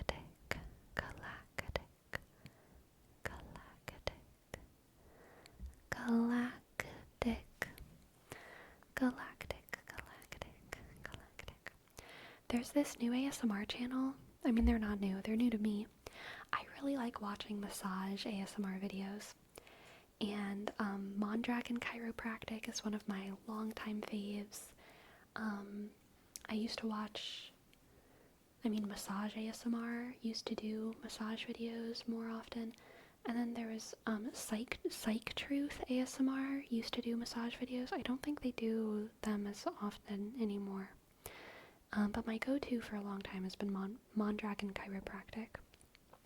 But I recently started watching this ASMR artist who does street massages. He is the recorder and he's getting the massage. And for the longest time, he was just trying different street massages in Thailand. And I thought that he lived in Thailand, but recently he's been doing street massages in India. So I'm like, oh, I guess he's just going all over Asia and getting street massages on wherever he goes.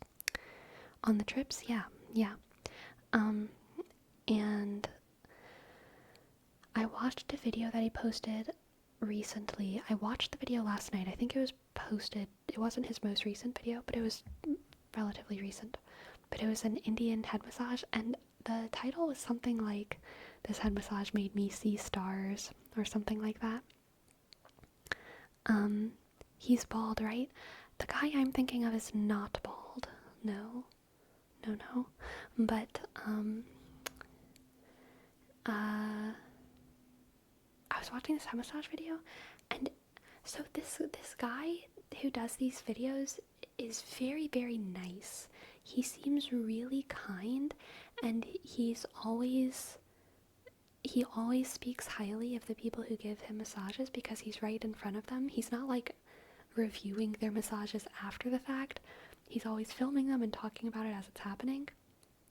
And the titles are always, yes, Raze, you know exactly the video, that was in it. Elon Musk better hire this man because he just sent me to space. Yes, that was the quote in it.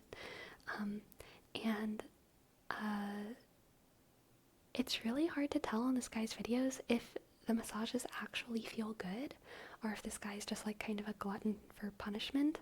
It's very hard to tell. And I couldn't tell if it felt good or not. It put me in this it was relaxing to watch.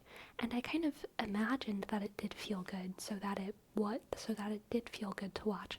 But if I activated my more intellectual side, part of me was just like, yeah, this does not look pleasant. Like, that could feel horrible. That could feel really I mean, there's a section where the guy is literally just like with his fists like bonking the guy in the head. And I know Indian head massages are a little bit more aggressive, but I had never seen one that was, I guess, this aggressive. So I was like, dang, that's wild. But I guess it's on my mind. It's on my mind. It's on my mind. Is this relaxing or is it torture? Exactly. It's always the question.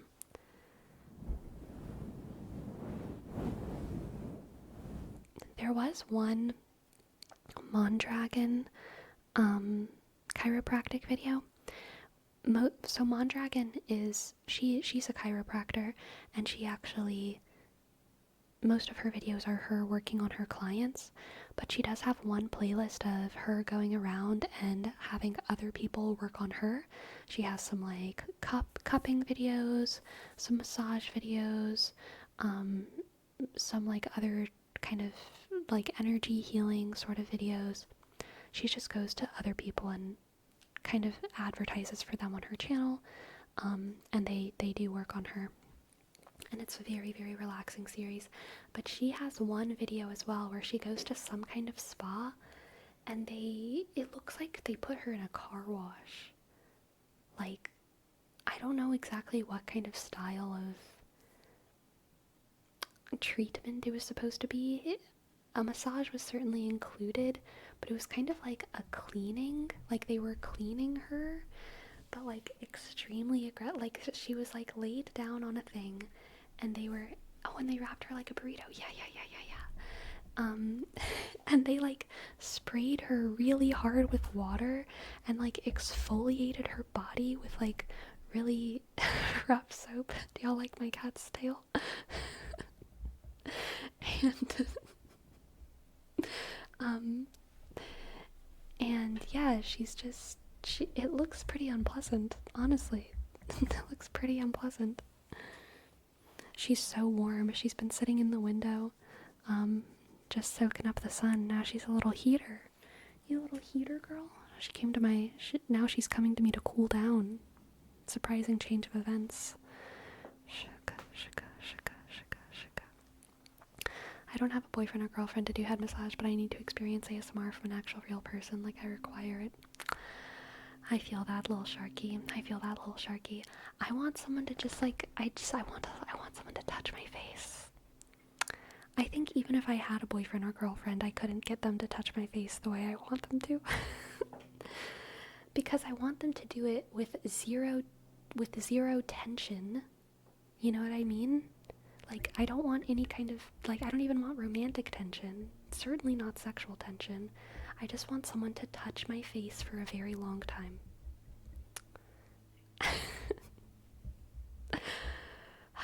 Just poke. Exactly, Dominix. Exactly. Exactly.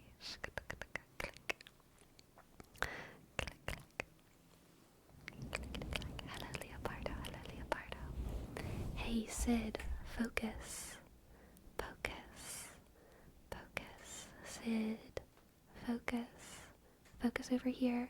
Don't go to sleep yet.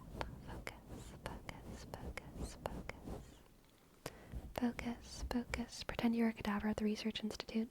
So, I mean, like, the best kind of physical, like, personal attention ASMR I've experienced in my life has been in groups of theater people and in groups of my cousins and I.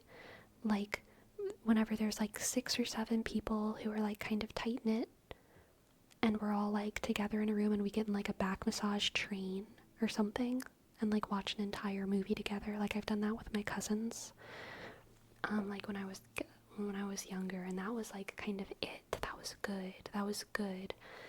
We were all just playing with each other's hair in a big line, giving each other back massages, and it was great. And similar things happen in groups of theater people, you know, backstage. Like, we'll all just be sitting and playing with each other's hair and doing each other's makeup and playing with each other's backs and arms and whatever. Where just monkeys wanted to sit on a branch. Sit on a branch, yes, and look for bugs. Exactly. Shaka, shaka, shaka, shaka. Clickety clack. Clickety clack. Now we have a name trace for green and ninja. Shaka. G, click. R, shaka. E, click. E, shaka. N, I dot. N, J dot. A, click. N, shaka. Thank you, Green Ninja. Thank you. Shaka. Shaka. And for SLG Terra, we have a word wrap for shirk. Shirk.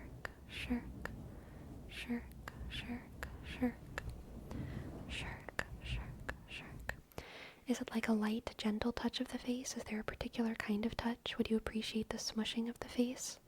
I would say I want a light, gentle touching of the face, but also I could do with a very light scratching of the face. Obviously not a hard scratching. Face skin is sensitive, but like, you know how it feels good to have your scalp scratched? Sometimes I want to have the rest of my body like scratched, including my face. I want someone to like, just give me a little scratch. But also, yes, light touches. I like symmetrical touches.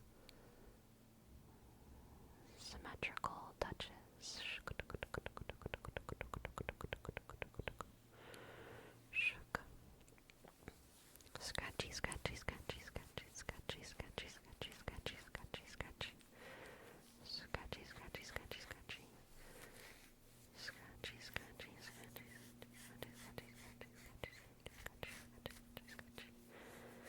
When I was a kid, my best friend and I used to trace finger drawings on each other's backs. Yes, my sister and I did that and tried to guess what the other drew. Exactly.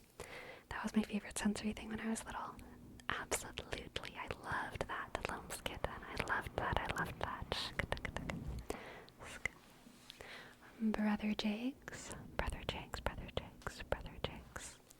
Thank you so much for your sub, Brother Jakes. I appreciate it.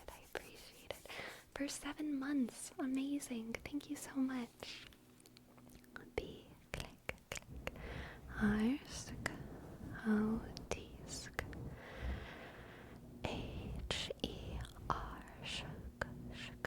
J, I, dot, click. G, shuk. Z. Thank you. Howdy, JD. How do you do? Click. Shuk. No, I did not declaw her.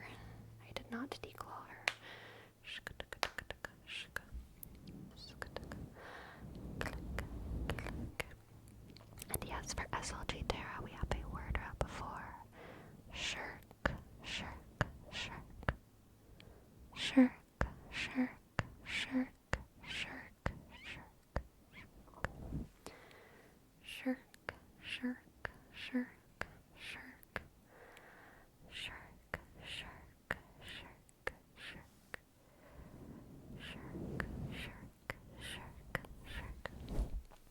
I have a question for people who speak other languages.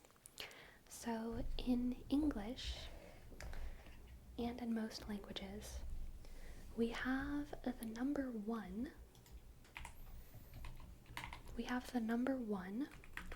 And then we have the adjective first.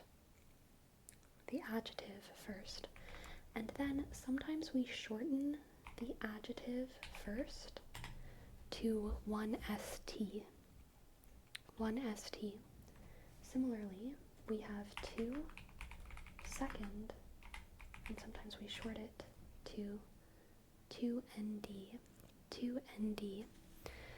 Now, this last variation, first And second, whenever we don't spell it out, but we just do the number and the sound, do other languages do that?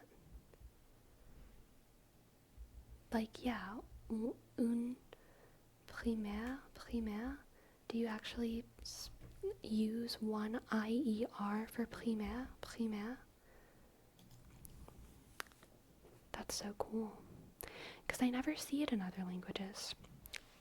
Obviously I'm not reading other languages, but I'm wondering how many other languages do that.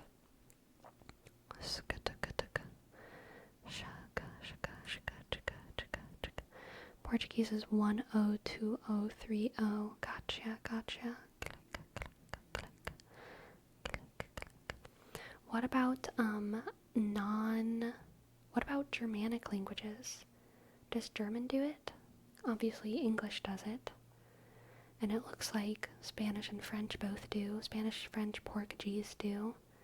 Does German do it? Spanish does 1.0. That's so sweet. 2.0. Interesting.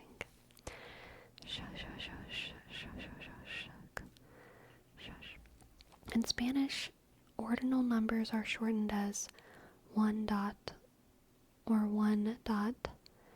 A for first, 2.0. Gotcha. Depending on the gender. Okay. Does German do what?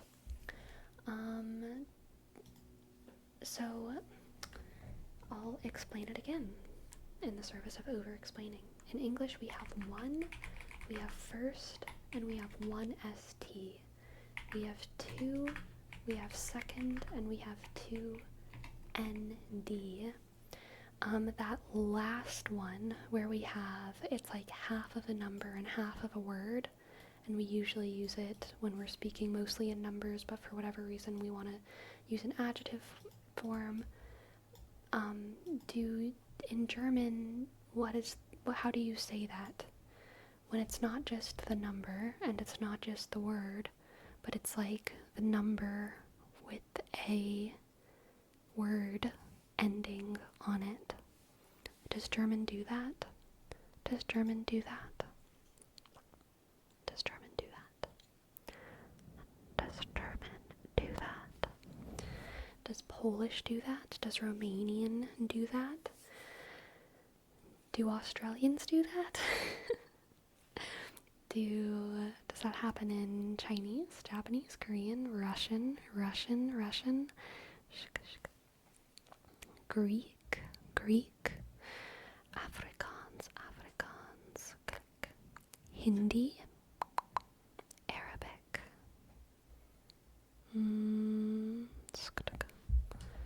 Australians do that? Okay, thank goodness. I'm glad that they made it. Eins, Erste. Okay, yes, but the question is, do you ever do, like, eins? Like that? Or like, what would it be? I don't know. Something like that. That's the question.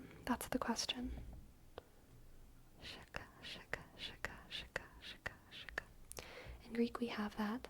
1, okay, 2, cool. Interesting, good. Serbian is regular as hell. Jaden, Privi.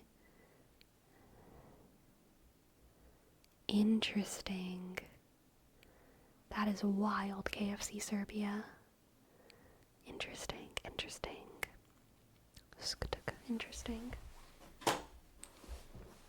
Or it's Yaden, probably, for one.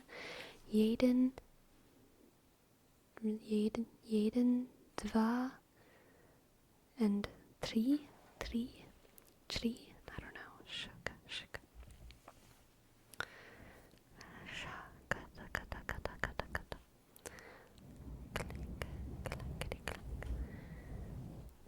Want to come back up, girl? Trying to get back to the window? We got a tail on the camera. Oh no.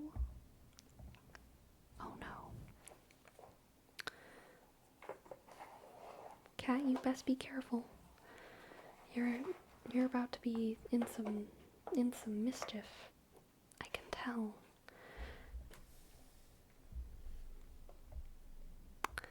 Here she goes.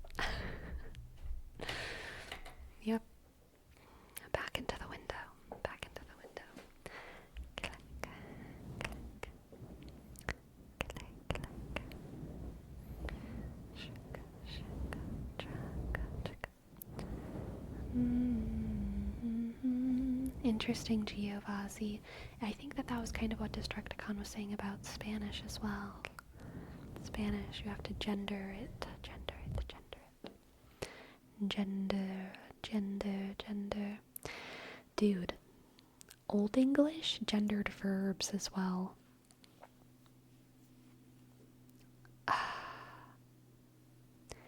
Nouns and verbs. Can you imagine? Lame. Thank God we stopped.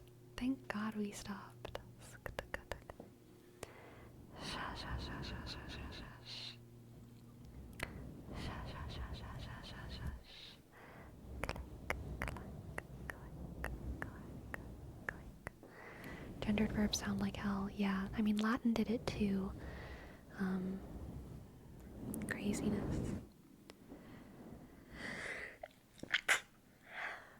Oh, I contained it as much I could.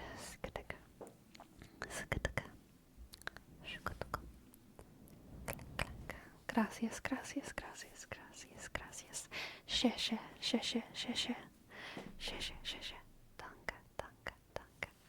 Danke. Grazie. Yes, KFC, female, male, and neuter. Exactly, for Old English. Female, male, and neuter. And hilariously, their word for woman, which I believe was is weef. Weef. It's where we get the word wife. Weef was both woman and wife, similar to how in German Frau, right, is woman and wife. In Old English, it was weef, on weef, woman and wife. Weef was a neutered word. A word of neutered gender. So if you were talking about your wife, you would say, instead of saying in English you would say, my wife went to the store, she found bread. In Old English you would say, my wife went to the store, it found bread. Which is funny. But clearly, that changed over time. And there was a kind of a period in Middle English where no one was thinking about feminism. This wasn't an activism thing. No one was thinking about the implications of gender and language in the way that we would now. But it was obviously clunky speech, and in Middle English it was inconsistent. Middle English, some people were calling their wives she, and some people were calling their wives it, and some people were being inconsistent within the same text. So it was kind of it was something that they struggled with, grammatically. We struggle with there, and there, and your. They would struggle with, gendering on weef. They would just, mess up and accidentally say she instead of it, but they would kind of be whatever. People understand what I'm saying. That's the assumption that we have about their treatment of the text as well. Man was a masculine noun, Miss Tala Griffin.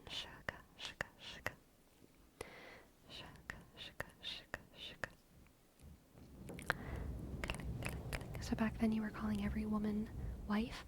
Yeah, I mean, I'm pretty sure that's the same in German today. Frau,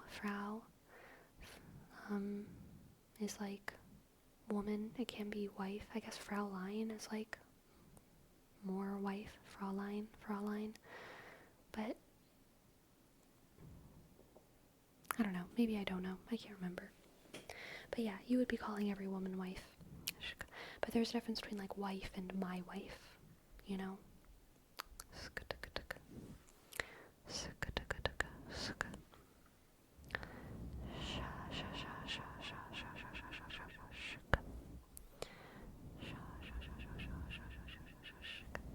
My wife. Exactly, KFC. My wife. It's more like calling them woman versus my woman. Yeah, totally. Totally. A fair comparison.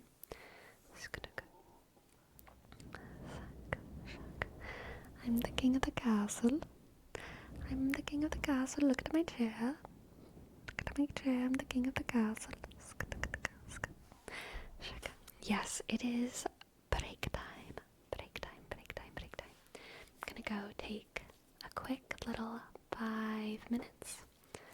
5 minutes, 5 minutes.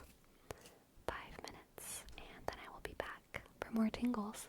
And we will talk about Fraulein even more, it looks like. Very interesting contribution as so exclusive versus.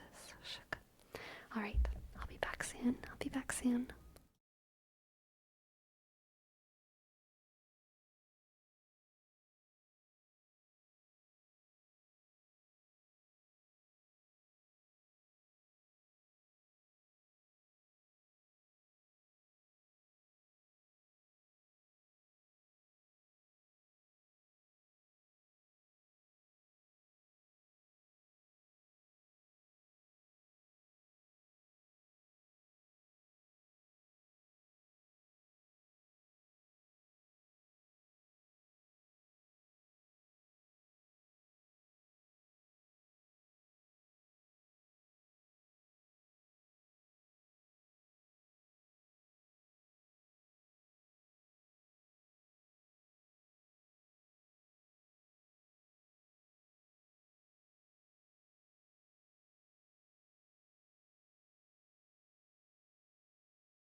Hello. Hello, hello, hello, hello, hello. I am returned. Dun, dun, dun, dun, dun. Hello, KFC. Hello, Destructicon. Hello, CEO. Hello, Argon. Hello, Dolly Doll.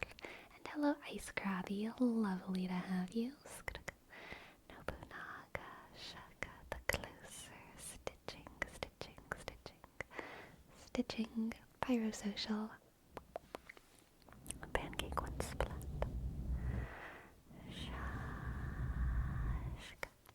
Y'all, question, should I make a PB&J sandwich? Yes. What kind of jelly you got going on right now, Destructicon? We got blawberry, blueberry, strawberry, blackberry, apricot. What you got going on? Thank you for gifting a sub, Destructicon, to Pancake One Splat. Pancake One Splat. Thank you, thank you, thank you, thank you, thank you, thank you.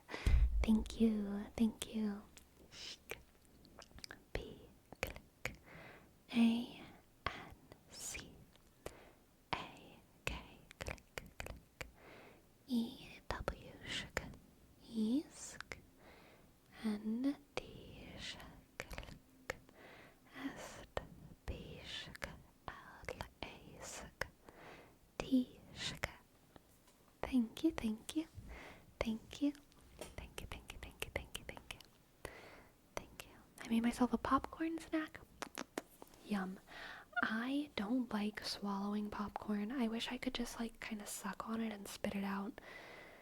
I don't like how it gets stuck in my teeth. It makes me feel like I'm choking. Popcorn makes me feel like I'm choking. I have texture issues with popcorn, but I do like the taste of it. I wish I could just suck on it and spit it out.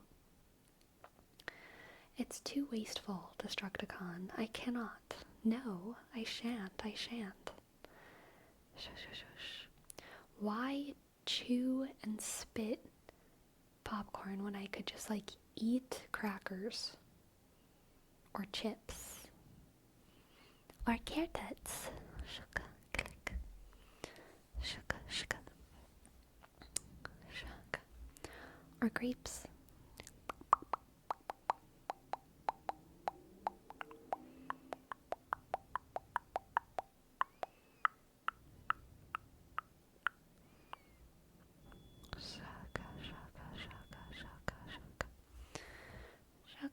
Shaka.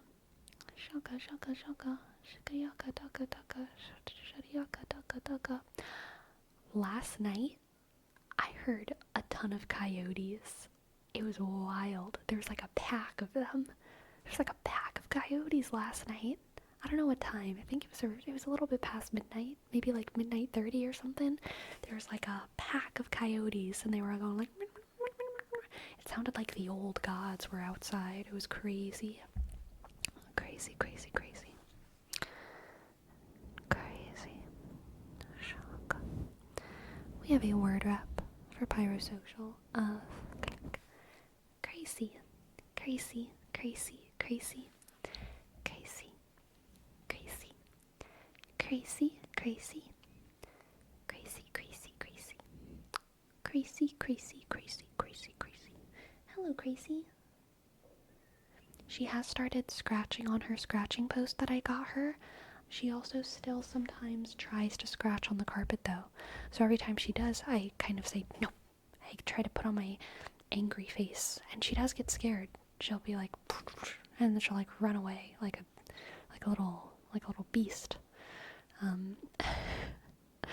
I don't know if it's working, these tactics of mine, but I'm trying.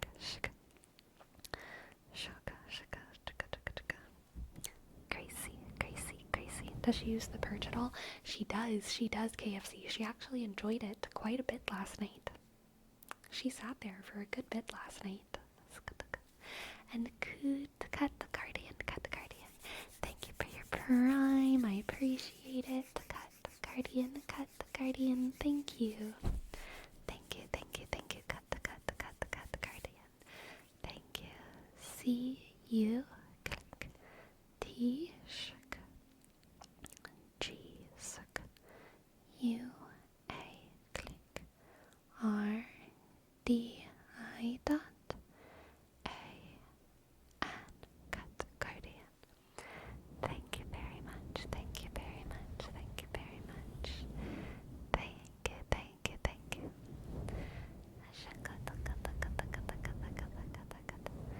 Isn't it so crazy that us humans are sitting here listening, doing ASMR, meanwhile other animals of Earth are outside hunting in packs at midnight, screaming their asses off? It is wild. It is wild, Sareem. Shaka, shaka. Shaka, shaka. Crazy when she can't use the scratching floor that her owner bought for her. I know, I'm sure that's what she thinks. I really am. She thinks much too highly of me. Much too highly of me, really. Shaka, shaka, shaka, shaka, shaka. For CEO, we have a word wrap before. Click, clack, tickety tack, tingle. Click, click, clack, tickety tack, tingle.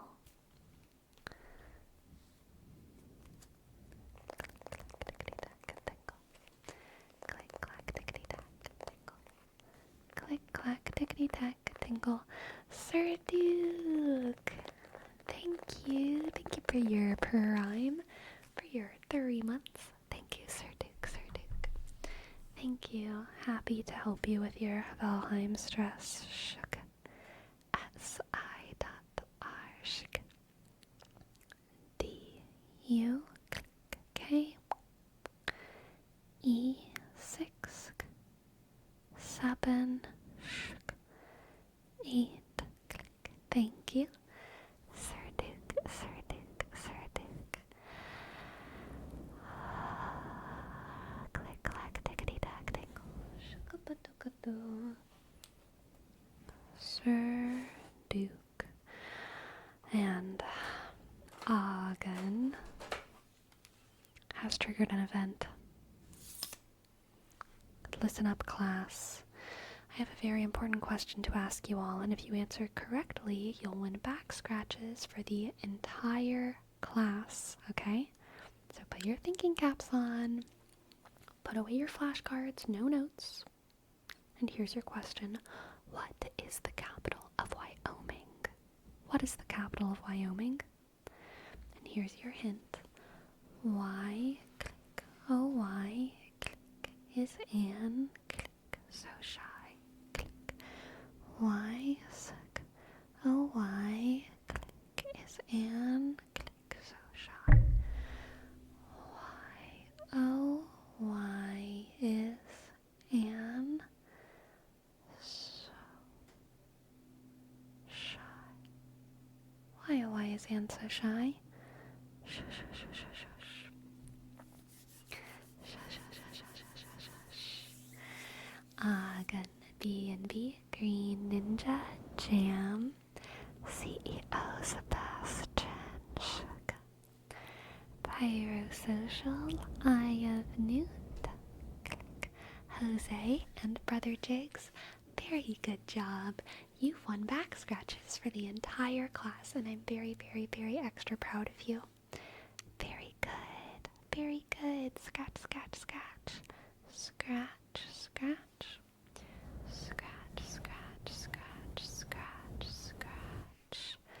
Scratch, scratch, scratch, scratch, scratch. Scratch, scratch, scratch, scratch. Scratch, scratch. Scratch, scratch, scratch. Scratch, scratch, scratch, scratch, scratch, scratchy, scratchy, scratchy, scratchy, scratchy, scratch. Very good job. Very good job. You've done great. You've done great. Clickety clack, clickety clack. Little Sharky, you made everyone very proud too, especially me, okay?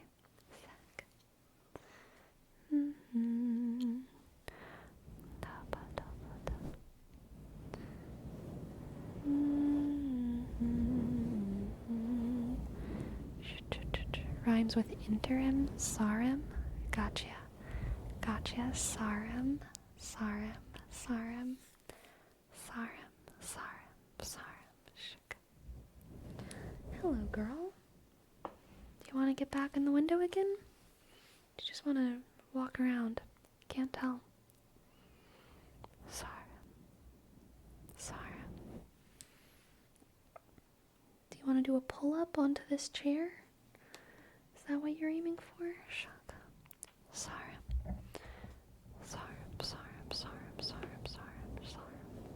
With a heavy A like in Sam. Sarum. Sarum. Sarum. Sarum. Sarum. Sarum. Sarum. Sarum. Sarum. Sarum. Sarum. Sarum. Sarum. And there she goes. Our little earthquake back into the window. Sarum. Sarum. Sarum. Sarum. Sarum,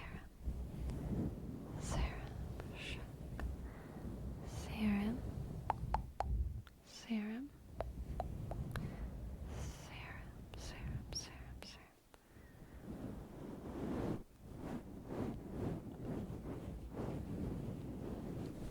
It's an odd pronunciation. Most Americans pronounce it as Sarim and roll the R. Sarim.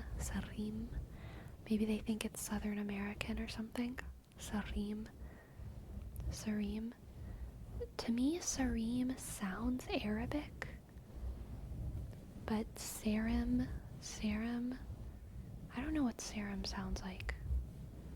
Sarum sounds like an American Arabic name to me. But I don't know. I could see it also being like Northern European or something. Well, it is Arabic. Oh, okay. Phew.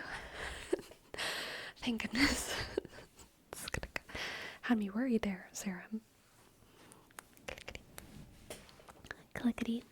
I think I say clickety like some Gen Zers say like giggity. You know what I mean? Clickety. Clickety. Clickety. Clickety.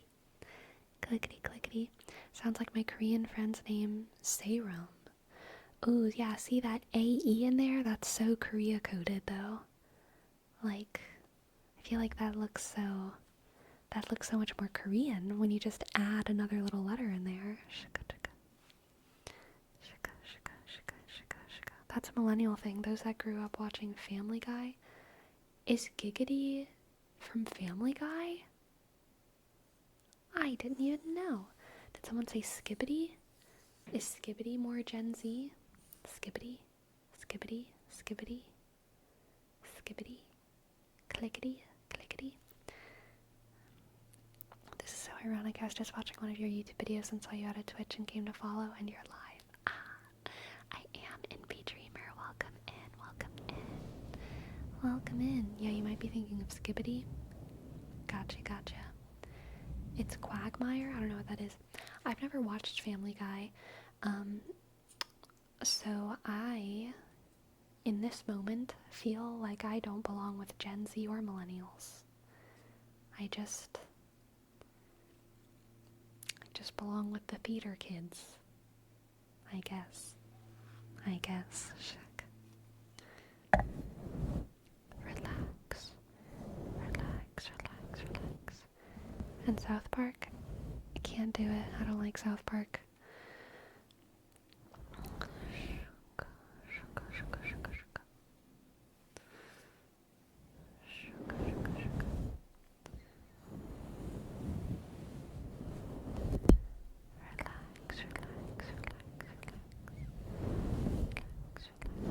So you don't like dumb humor?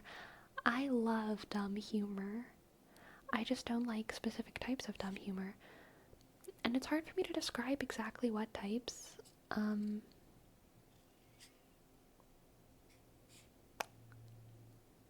So it's not even because of like activism reasons. I literally just don't find humor rooted in like kind of prejudice funny. And I'm not saying that because I'm like against it. I literally just like don't find it funny. It's like I don't know. It's just not funny to me. And then a lot of like potty humor, crude humor, I also just don't find it funny. And a lot of times whenever I explain that to people, I think that they assume I have some kind of like stance against it. And it's really not that. Like, I think that we should be able to joke and laugh about all kinds of things within like reasonable moderation, but I just don't laugh at it. I don't laugh at it near as much as like circumstantial humor. I like circumstantial humor, and I really I like I like improv comedy. I like having an experience with comedians. I don't like being joked at. I like being joked with, you know.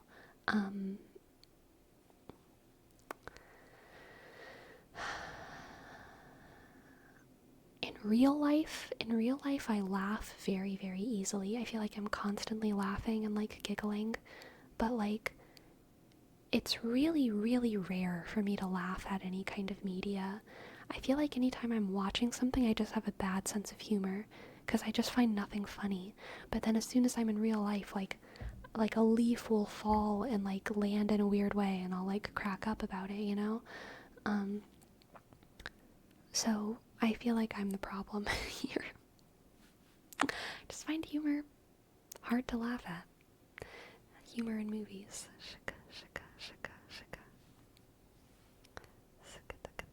Sleepy likes to punch up. Yeah, that's also true. I do like punching up. And what about airplanes, baseballs type of humor? I like it sometimes. Not all the time, but I do like it sometimes. Do you like I Think You Should Leave? I'm unfamiliar with it. Wondering if you'd like Seinfeld. I have seen a little bit of Seinfeld. I do like clever jokes, but the dude, Seinfeld, I think he is obnoxious because his arrogance comes off so much. He just bleeds arrogance in a way that makes him like annoying to me. But I do like clever humor and I like wordplay, and so I feel like I might like that kind of humor maybe, but I don't actually like the show, no.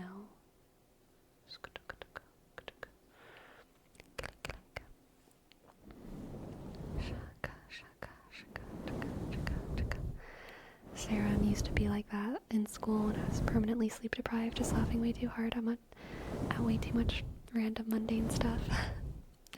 Yeah, I think it gets worse when I'm sleep deprived, but I don't think it's a function of sleep deprivation, at least for me. I feel like it's, I like to appreciate, take pleasure in as much of life as I possibly can, so I always feel like I'm not really doing it actively because it's something it's something that it's a mindset that I feel like my parents gave me, so it's not like I don't have to go through the effort of doing it actively, which I'm very glad about. But I feel like I was kind of raised to have this mindset of like being open to joking with the world constantly, like the universe or God or whatever is always kind of like flirting with me, not in like a romantic way, but in like a bantery way. Like the world is always kind of just joking around, and I'm here to like laugh at it, to like receive that humor, or like kind of not. So whenever just random absurd things happen, it's never just like, I don't know, I don't like to ignore it because it's like I can choose to see it as something intentional and funny and interesting, and so I do. But I don't have to choose it actively. I choose to do that, and I choose to have that relationship with the world, like subconsciously, almost. You know what I mean? What's the longest you've stayed up ever, Sleepy? I have stayed up over 24 hours before, but really I think only twice, and I think it was like around 28, 29 hours, something like that.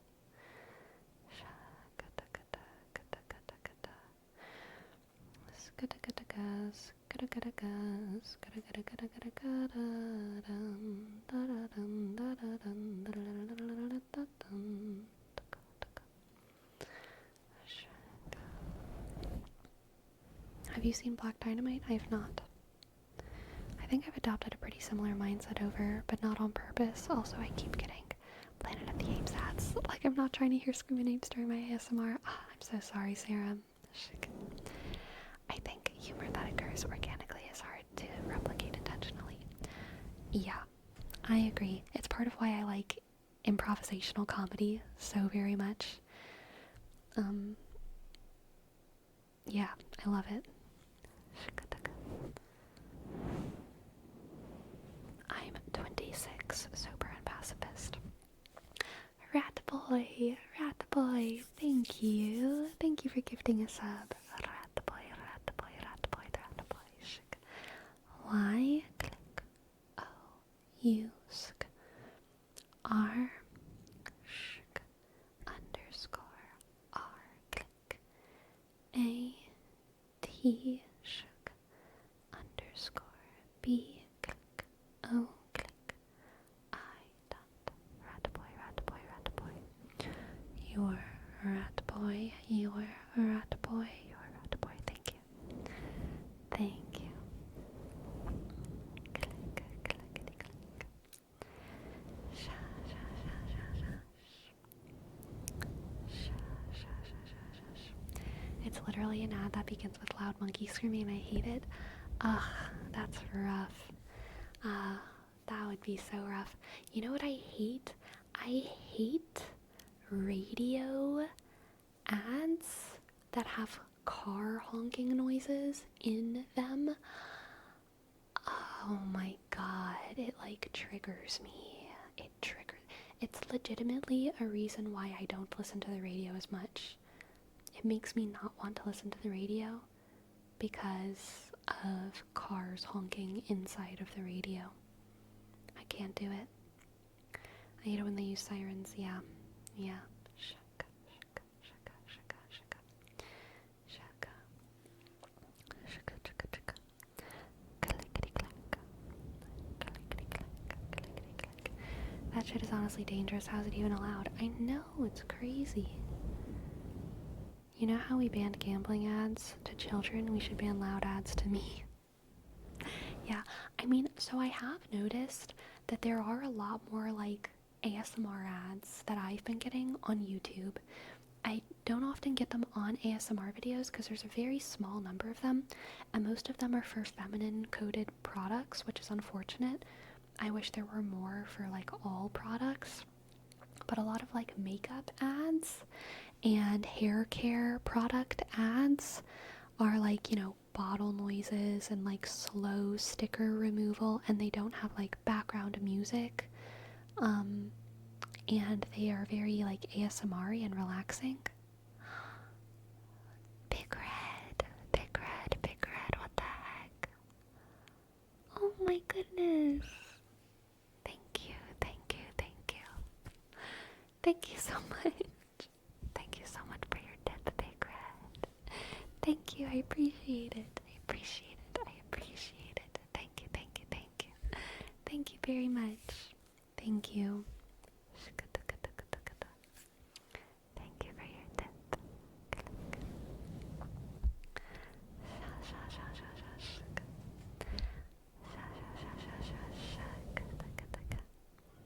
And yes, Agan, go have a good meal.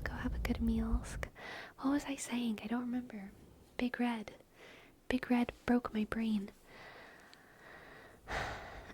Oh yes, I've been getting more satisfying ASMR ads on YouTube, which gives me hope for the future.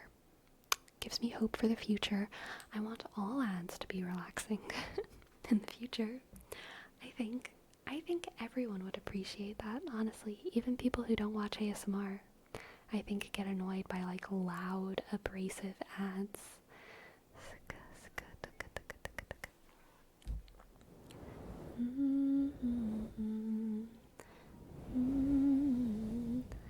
You were saying we need more soft ads for all products, like gently cleaving your F-150. Well, they did have that. Didn't they have that like Range Rover like ASMR ad? Range Rover. It was a Range Rover, right? And it was like it's like a Russian girl or something. I can't remember. I know the one you're talking about. Yeah, and she's like touching the car. The BMW? Yeah. But that was kind of cringe.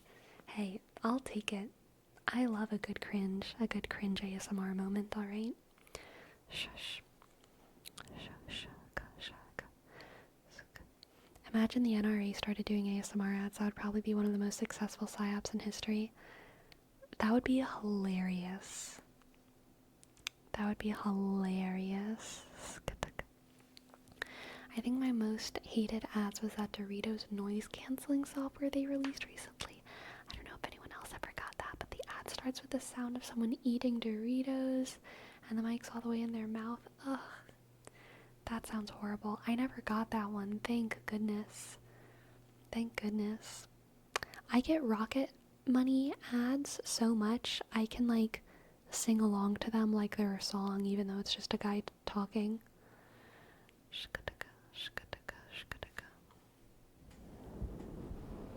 The guy talking about how he canceled his Prime account but was still paying for Prime for like 3 months, and then his friend made him get Rocket Money, and he found that he had not one but several unwanted subscriptions. And I have his like voice like in my head like every day, just talking about his several unwanted. He says unwanted instead of saying unwanted. He says unwanted. Several unwanted subscriptions. And yeah, I know that ad way too well. Way too well.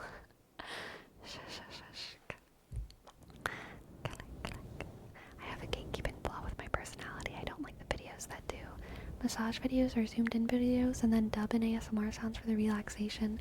It never works for me because the sounds never match up. Interesting. Didn't that dude get in trouble for messaging inappropriately after he got famous with his budget audit videos? That is not the same dude. You were talking about Caleb Hammer, I believe. But that is a very different dude. But it's funny that you thought they were the same person, because I can totally see what you mean. They have a similar vibe. But no, the Rocket Money dude is just like a random dude. He's just like an actor. Like, I don't think he's a YouTuber. He's just like a dude. But he does kind of look like Caleb Hammer. I could see that. So, at least as far as I remember, and I'm not completely caught up on the Caleb Hammer drama, but as far as I can recall, it seemed more to me like he was being very awkward and unclear, and like he was being bad at socializing. I didn't get like nefarious or like bad vibes from the Caleb Hammer drama leaks that I saw. He honestly just struck me as like someone who was earnestly trying to help people, but he was doing it in a weird way, because they would say that they were open to like doing adult work, and so then he would like suggest adult work, and then the other person would be like, I don't know if I want to do that work, and then Caleb Hammer would be like, yeah, but it pays well, and it came across as like kind of like pimpy, you know what I mean? So it seems like, but it's like kind of gray territory, because they did ask for his help and he was earnestly trying to help them, but it really did strike me as like a socially awkward guy who doesn't understand the rules of how you should basically never tell someone to do sex work. Like, you just really shouldn't. But yeah, accidentally rude. It really struck me as accidentally rude and like kind of tone deaf. But like, I think it's socially awkward, because he had also made posts. He had made posts to his community asking for advice from his community about whether or not he should ever suggest to people certain gigs that he knew of that were in the adult industry if they asked to be part of that world. So he was clearly conflicted about it, and he was like trying to learn about the etiquette of like,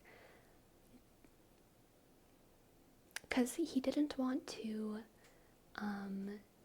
because a lot of the people who he was helping financially were OnlyFans creators, and he didn't know how to, like, he didn't know how to navigate, like, what he should and shouldn't assume they were comfortable doing. You know what I mean? So he would hear about jobs and he would suggest them, and then they would accuse him of, like, being really creepy. And he was clearly conflicted and confused about it, and so it was weird about it. And then I think that there's also a little bit, there's some layers there of people wondering if he's, like, very closeted himself, which I honestly wish was just not part of the discussion, because I don't think his sexuality needs to be taken into the discussion, whether he is dealing with any kind of shame about his sexuality or not. I feel like it's weird for people to accuse him of being creepy and then also in the same breath, like, accuse him of just being, like, a closeted, like, gay person who's homophobic or something. It's like, I feel like that, you know, those are two very separate discussions, and we shouldn't assume things about people's sexuality, and, like, everyone's on a journey. And he mostly just struck me as awkward. Yeah. He mostly just struck me as awkward, personally. I just saw some of his videos and he comes off as abrasive but trying to help, so I can totally see that. Yeah, he does have, like, a very, like, confrontational personality, but I do think that he's genuinely trying to help the people that he works with on his YouTube channel. He meant well, but the message came out wrong. Exactly, Dolly Joel. Exactly, Dolly Joel. This is a very deep rabbit hole I just went into. Oh yeah, Little Sharky. Oh yeah. Caleb Hammer. Yes, Caleb Hammer is their name. I think their main YouTube show is called Financial Audit. And he basically has people come onto his show, and he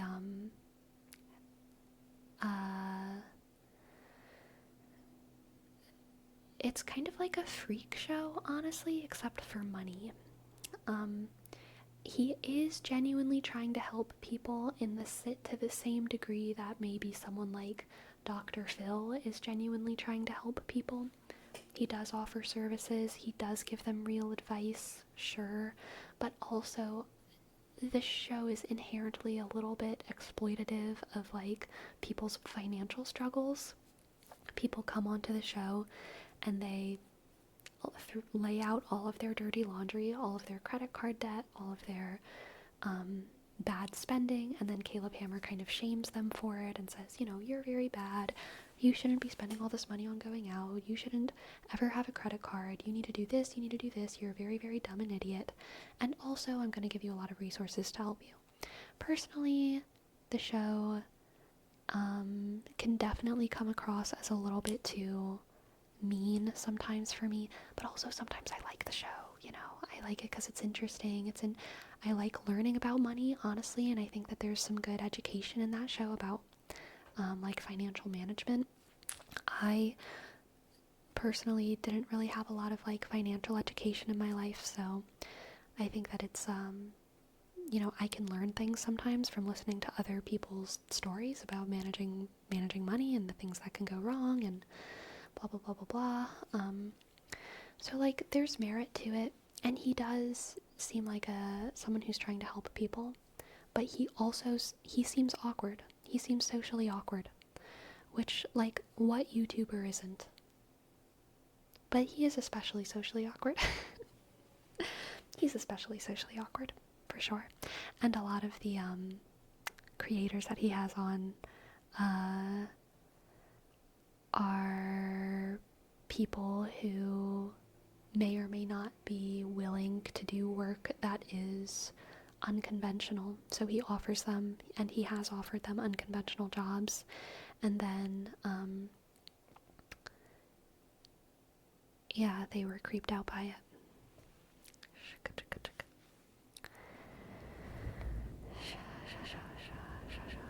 Trying to help, but mainly focusing on trying to profit from audacious situations. Yeah, and to be fair, he does also pay his guests, I think, a pretty large portion of the revenue from every episode. I can't remember.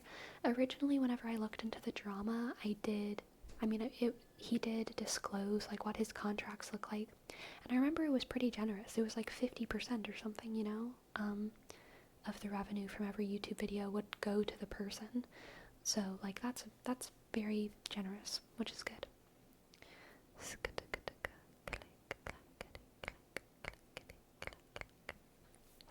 Yeah, Jam. The teen, what's it called? Teen something industry? Team discipline industry? Where troubled teen industry. That's what it's called. The troubled teen industry, which Dr. Phil was indirectly or maybe directly supporting by sending people there, has had so many exposés. I don't think Dr. Phil is the problem exactly. Dr. Phil is a symptom of the propaganda from the troubled teen industry. There we go. But the troubled teen industry in general has had so many exposés at this point about how it's just child torture, basically. And a lot of it is, like disciplinary schools, special ranches to send kids, yada yada yada. It's shaming the financially illiterate, which has a heavy class bias to it. Yeah, for sure, Miss Hollow Griffin, for sure.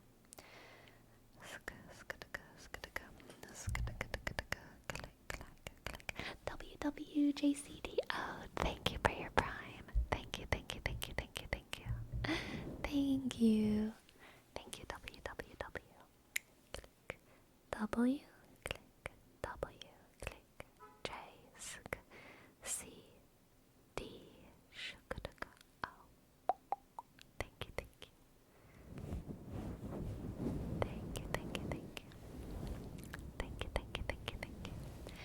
I'm gonna start a show where I have on awkward YouTubers and I'll audit them and offer resources to be better. Yes, Miss Hollow. Please do. Yes. The troubled YouTuber industry. You need to make a camp. a ranch to send all the troubled YouTubers.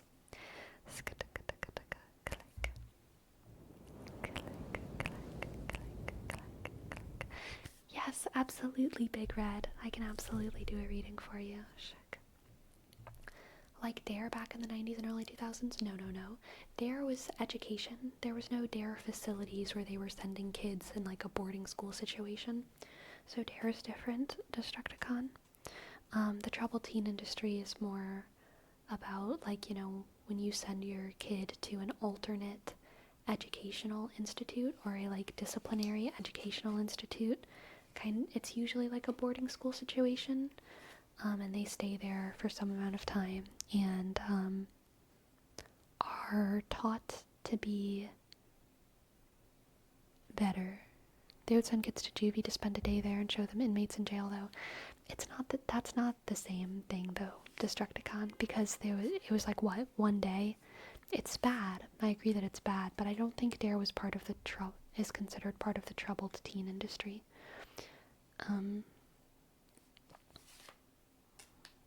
Yeah. Shka. YouTuber conversion camp sounds wild. It'd be quite the show, for sure. Alright,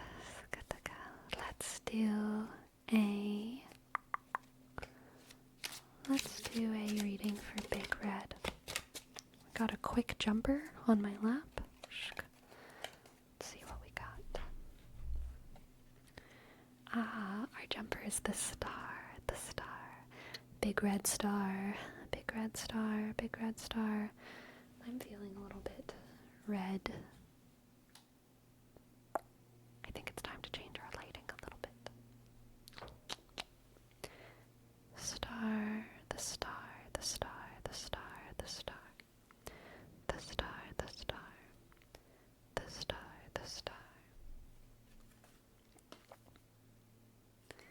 We also have the Five of Swords. Oof, and the Nine of Swords.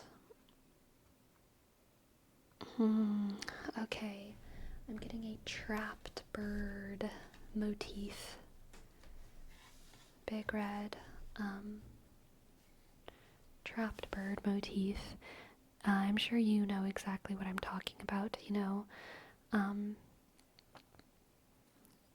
I think something beautiful is being constrained. Something beautiful is feeling trapped.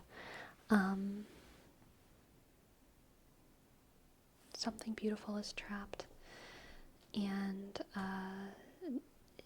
and genuinely lacks the power to escape.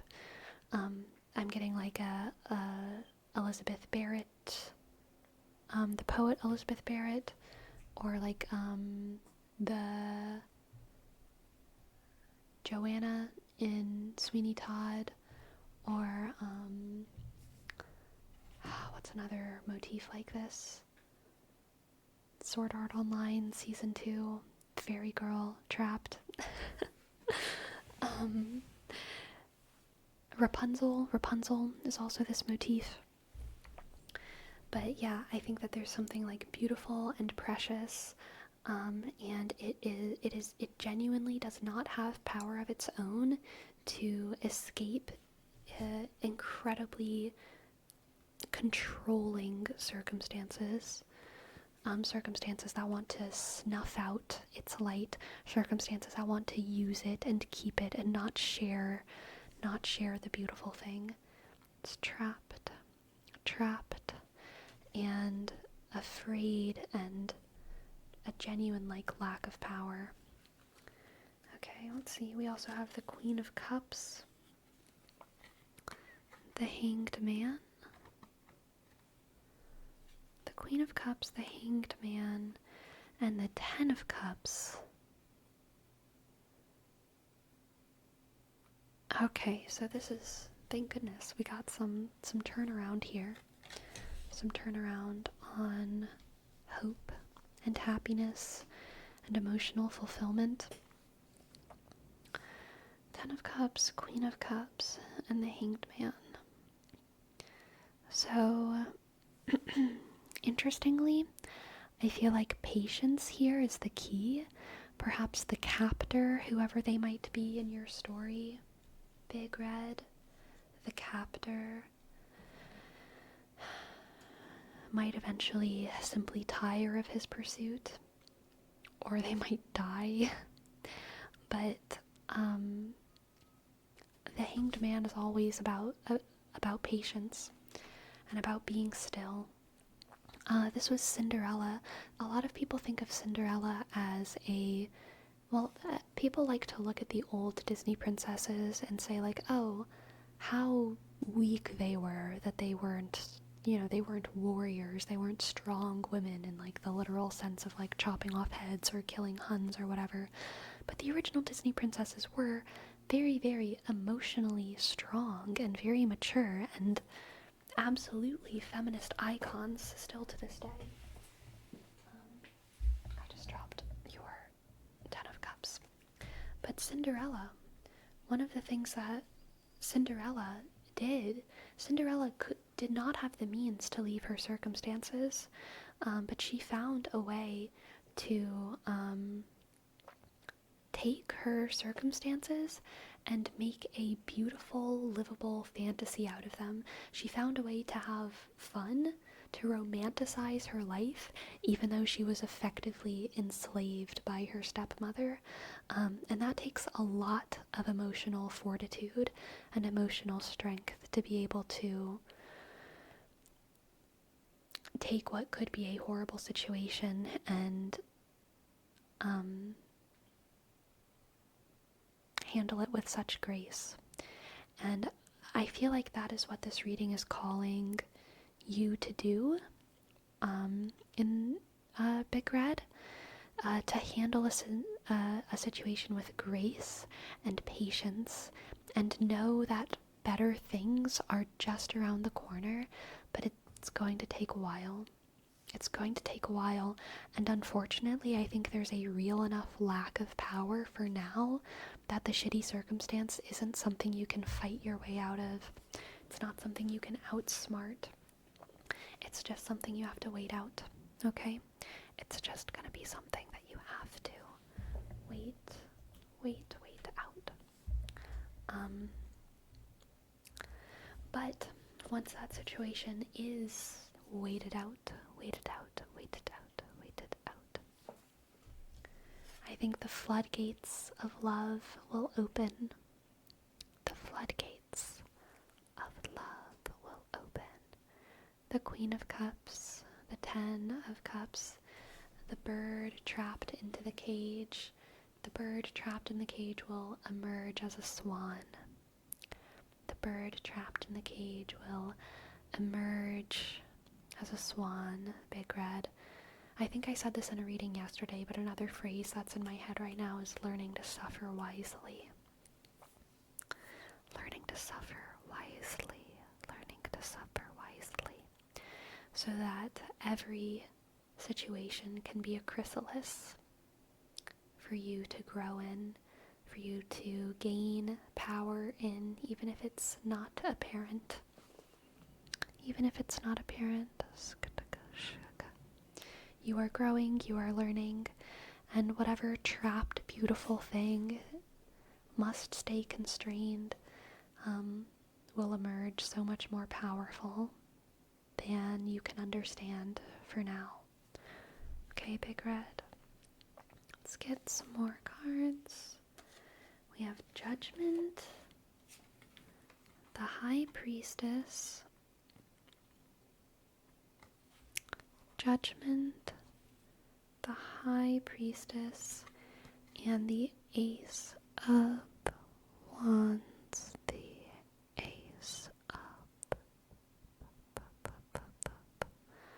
Wands.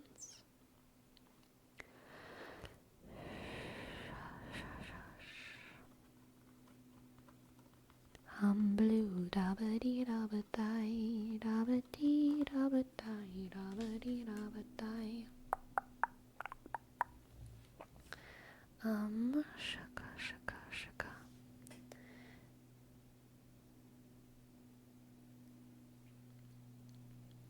Okay, Big Red. Not only will the bird emerge a queen, but I think that the bird, the trapped bird of this reading,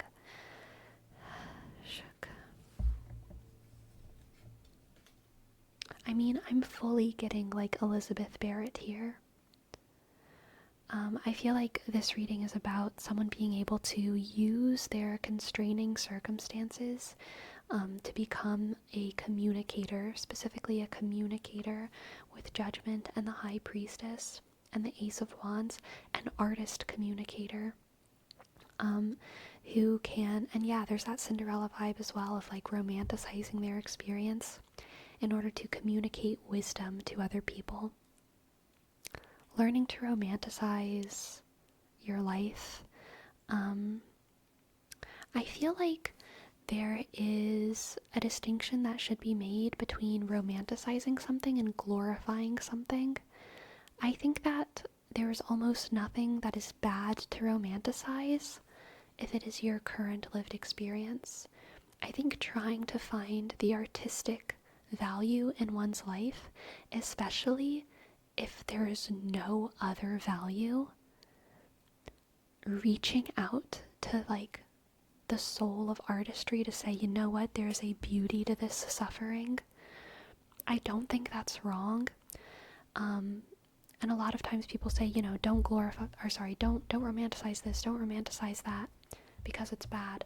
And I think that what we should say is don't glorify this, don't glorify that, because certainly a lot of situations involving suffering and abuse and pain shouldn't be glorified. Glorified means that we are saying that they're good, we're suggesting it to others, we are promoting it in some kind of way. But I think that romanticizing something is different and valid. I think it is okay if you are in a war tent and you're hearing bombs go off around you and you don't know if you're going to survive the night. I think if the cure for your despair is to write a poem and romanticize your situation, then like, goddamn, write that poem, I think if I think if your city has just suffered a catastrophe and you're sitting at the dinner table with some members of your family and some of your neighbors who don't have houses anymore, and you're all covered in rubble and you're still looking for other survivors of whatever it was, the earthquake, the hurricane, and you start holding hands and praying about it, and you all romanticize your situation a little bit. I mean, like, do that.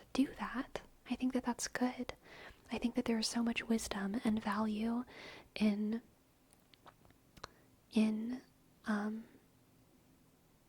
I don't know how else to say it other than like juicing the good out of life for all that it's worth, you know? Like there is happiness and there is joy and there is beauty if you struggle hard enough to find it. And sometimes that is all you can struggle hard enough to find if you can't find hope, you know? If you can't reasonably find a plan, survival, warmth, food. Sometimes all you can find is beauty. And it's sometimes a dark, confused beauty, but you can at least find that, and it can get you through to the next day, you know what I mean? It's a little bit of a tangent here, but Big Red, I think that this reading is really about you giving yourself permission to do that. There's a lot of patience that I think that you're going to have to maintain in some kind of very constrictive situation. I think you know that you have potential. I think you know that the swan is within you. I think you know that the Queen of Cups is within you. I think you know that you have this great potential to do things and help people and wisdom and blah blah blah blah blah blah blah, but you can't do it right now because you are under these constraints that are for now insurmountable.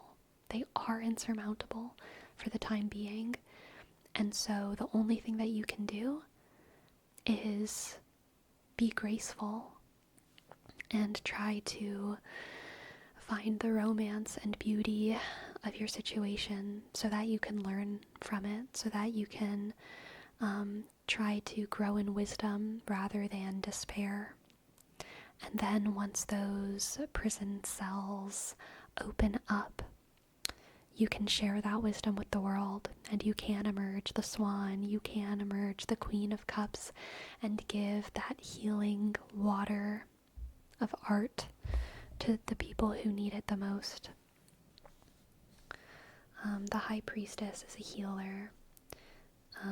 Judgment is one of the most wise cards, and the Ace of Wands is the young, exuberant artist, so ready to finally create the things that they want to create, the things that you've been waiting patiently for, that you have to wait patiently for, I think. And you can do it, Big Red. You can do it. There is patience here, but you are strong. You are strong, okay? Ah, that's a good quote, Destructicon. I can be changed by what happens to me, but I refuse to be reduced by it. Beautiful, beautiful.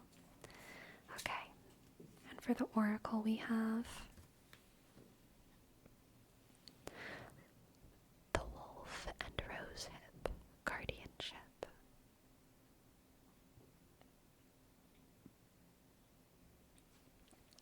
Guardianship. I feel like this guardianship is kind of another callback here to this Queen of Cups and the High Priestess, and a little bit of Judgment as well. Our three strong women here.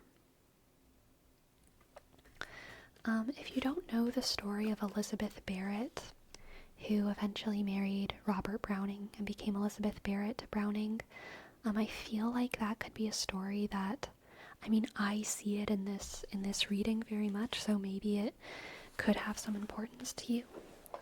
But her story is basically that she was determined to be sickly by her father for her whole life, and I think she was like in her 30s or 40s, and she had always been kept inside, which was something that happened relatively frequently for troublesome women in the sort of romantic Victorian age, right?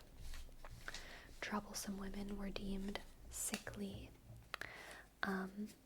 It's not actually too different from the Japanese. What are they called? Hikikomori. Hikikomori. I can't think of the right word. Something. Hikikomori. That is what it is.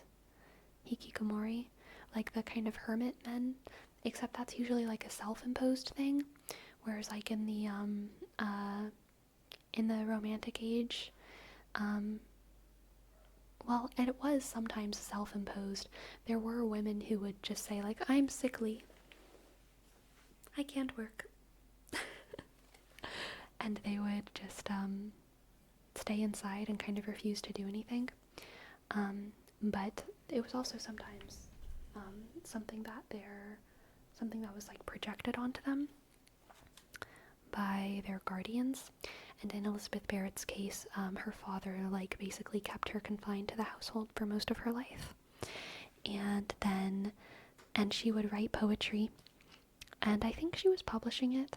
And Robert Browning was a poet as well in England, and he wrote poetry that was getting published in the papers. She started writing poetry to him and letters to him, and they fell in love through the written word. And he decided to basically perhaps kidnap her a little bit, as much as you can kidnap like a 40-year-old woman. He decided to take her away from her father and go to Portugal and honeymoon with her, elope, against her father's wishes. And she miraculously recovered from all of her sickliness. Turns out all she needed was a little sun and a little bit of love. And she became Elizabeth Barrett Browning, and Elizabeth Barrett Browning and Robert Browning are like, a power couple of poets of the Romantic Age. And Elizabeth's, I believe it's Sonnets of the Portuguese or something, is basically, it's like a collection of poems that she wrote dedicated to Robert Browning while they were eloping together, and it's a very beautiful collection. Sometimes being sick in the olden days is just being in a toxic household. Yes, very much that. Anyway, thank you very much for letting me read for you, Big Red. I hope that you enjoyed. I hope that it resonated. And thank you so very much for your tip. Thank you, thank you, thank you. Thank you, thank you. Thank you. I must be taken to my villa in the countryside where I'll spend the rest of my days until I heal. Beautiful. Yes. Void Witch, thank you so much for your tip. Thank you, thank you, thank you. I appreciate it. I've got a lot of turbulence in life right now. Could I get a tarot reading? You sure can, Void Witch. Falling in love with each other's minds is such a vibe. It really is. Yeah. Okay, people have been falling in love in weird ways for all of history. I detest the narrative that there is a correct way to date and marry and fall in love, or fall in love and date and marry, or date and fall in love and marry. There's no order. There is no convention. All there is what you did, and what your parents did, and what your grandparents did, and none of it has ever been normal. There is no normal. There is no normal. People in arranged marriages have fallen in love. People who are in arranged marriages have not fallen in love. People have fallen in love over letters. People have fallen in love for the sake of bringing their kingdoms together. People have fallen in love in college. People have fallen in love as young people and grown into their love together. People have fallen out of love because they've grown up.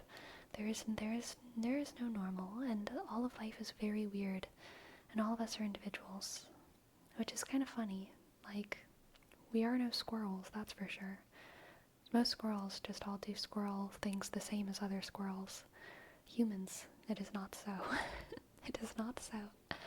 Chasey, thank you, thank you, thank you, thank you, thank you, thank you. Thank you for your sub.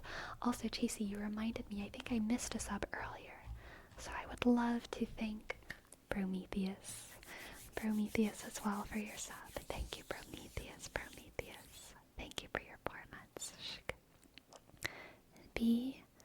BROOM,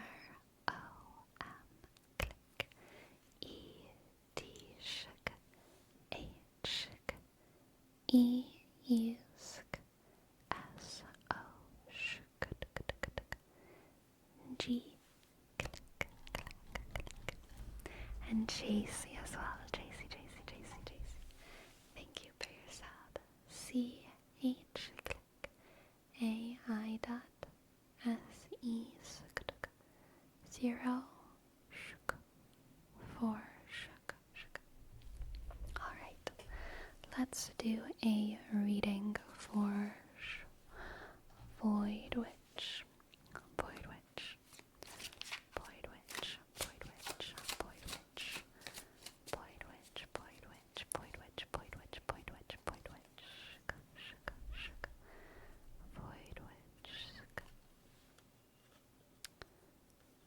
Which we have the Two of Pentacles, Three of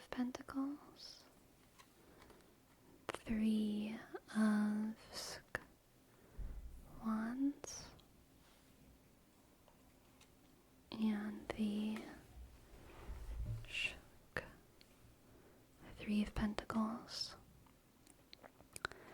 Three of Pentacles, Three of Wands, and the Two of Pentacles. Interesting.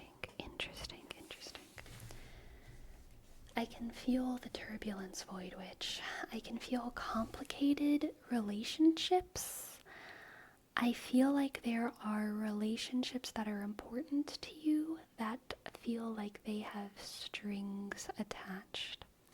I feel like perhaps you have a sense of physical dependence on people, or maybe they have a physical dependence on you. So it could be like a boss, it could be a child parent, like there's a sense that this person who's in relation to you, they ain't just no friend who can come and go. There's an element of need either for you or for them, where like they need you, you need them for money, for housing, for security, for whatever. But then they're also someone who you care about emotionally. So it could be like a friend who's a boss, friend who's a coworker, friend who's an employee, mom, but you're both adults. Good cat. She is scratching on the cat thing as she should. Very good, very good. I love it when she does that. It makes me feel like a proud cat owner. She's looking at me with dead eyes right now, like, are you happy?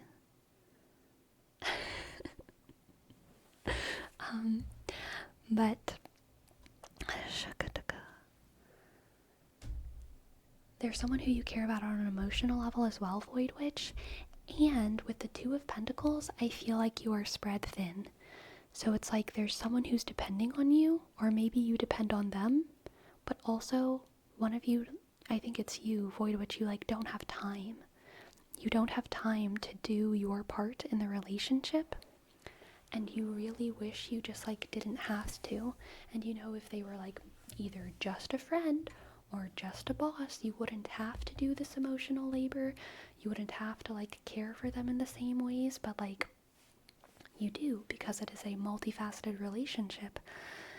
And so you have to figure them into your workload.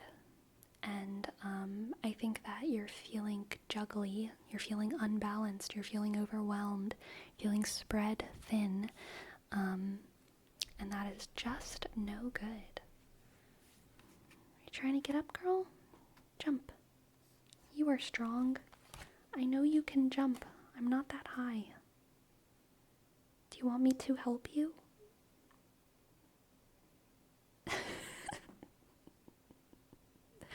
My cat hates jumping so much. Come on, girl. She has her hands on my leg like this.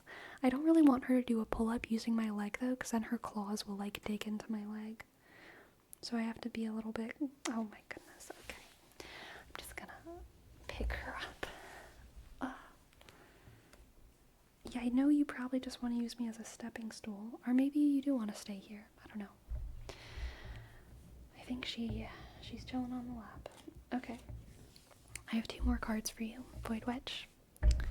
We have the 8 of Swords, 8 of Swords, and the Moon. Ah, interesting. Secrets. A lack of trust.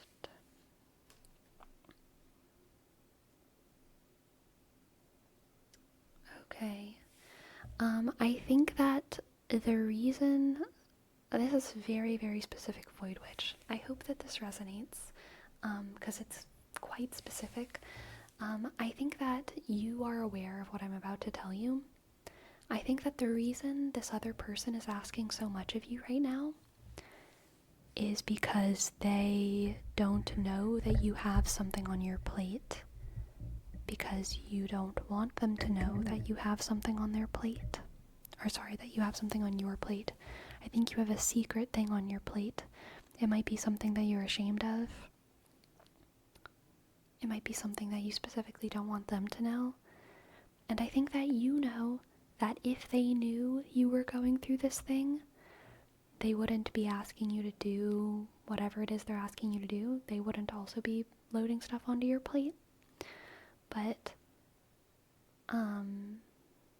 they don't know about this secret of yours, so it's really hard for them to kind of have the appropriate, it's really hard for them to have compassion for you and your behavior. But I don't know why it is that you're keeping this secret, and I don't want to tell you whether or not you should keep the secret, so I'm going to pull another card for clarity. Page of Wands. Page of Wands is a trust card, Void Witch. Page of Wands is also definitely a communicator.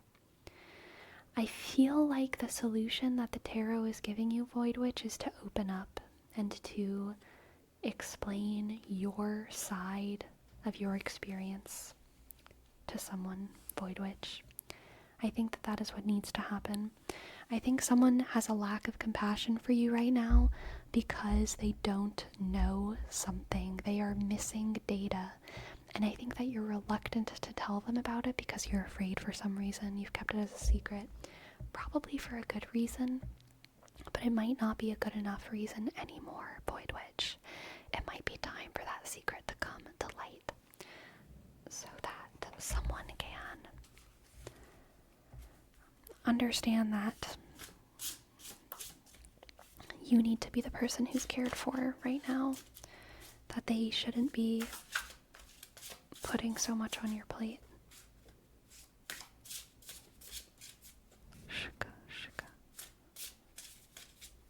Let's see if we can get an oracle card for you.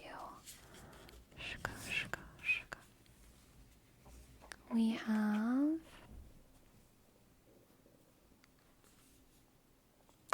this one's beautiful. The trout and the lily of the valley. The trout and the lily of the valley. Purification. Purification. Purification. Purification. Purification. Purification. Purification. I think this relationship needs to be purified with truth, Void Witch. In most things, truth is the answer. Truth and honesty and openness. When it comes to relational tensions, when it comes to overwhelm, I think that this relationship must be purified with truth, void witch. Okay? Thank you for letting me read for you.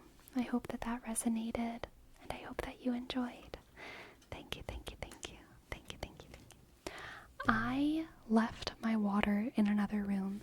I'm gonna be right back and run and go get water really quick because I'm very, very, very, very thirsty. I will be right back, right back.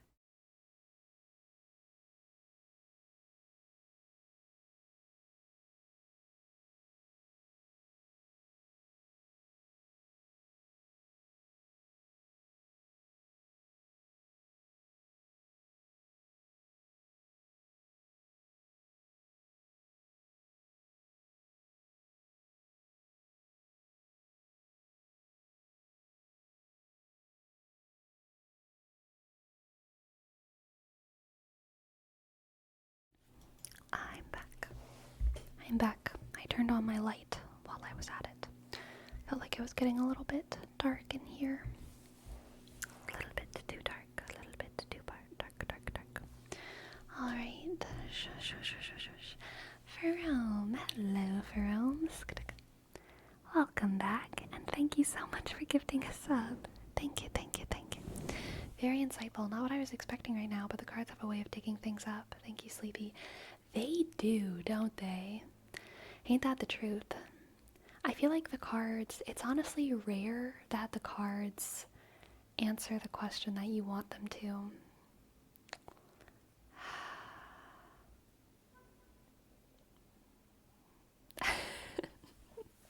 But they do answer questions. Thank you for gifting a sub. Up, shaka. A, click, R, A, skutaka, O, M. Thank you. Click.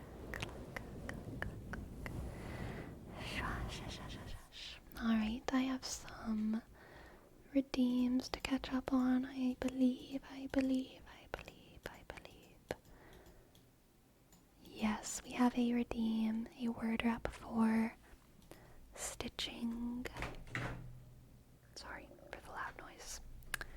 Stitching with phone tapping. Stitching.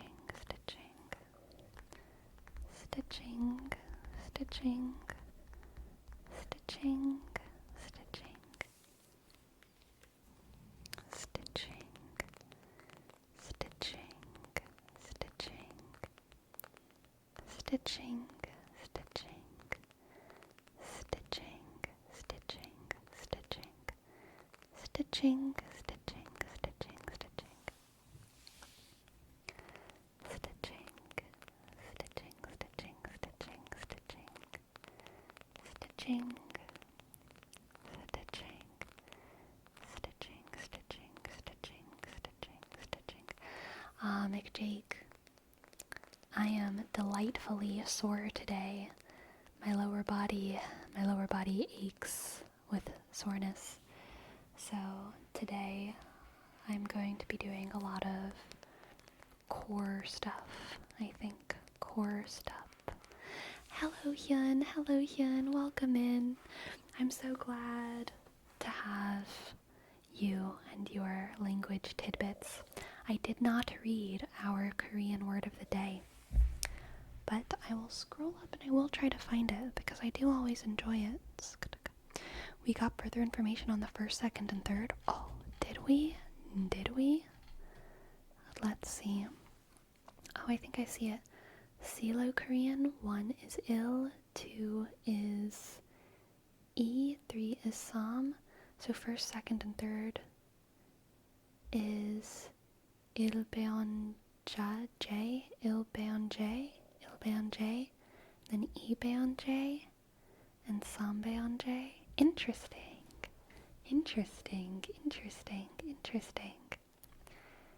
Very interesting. And then, we have more native Korean.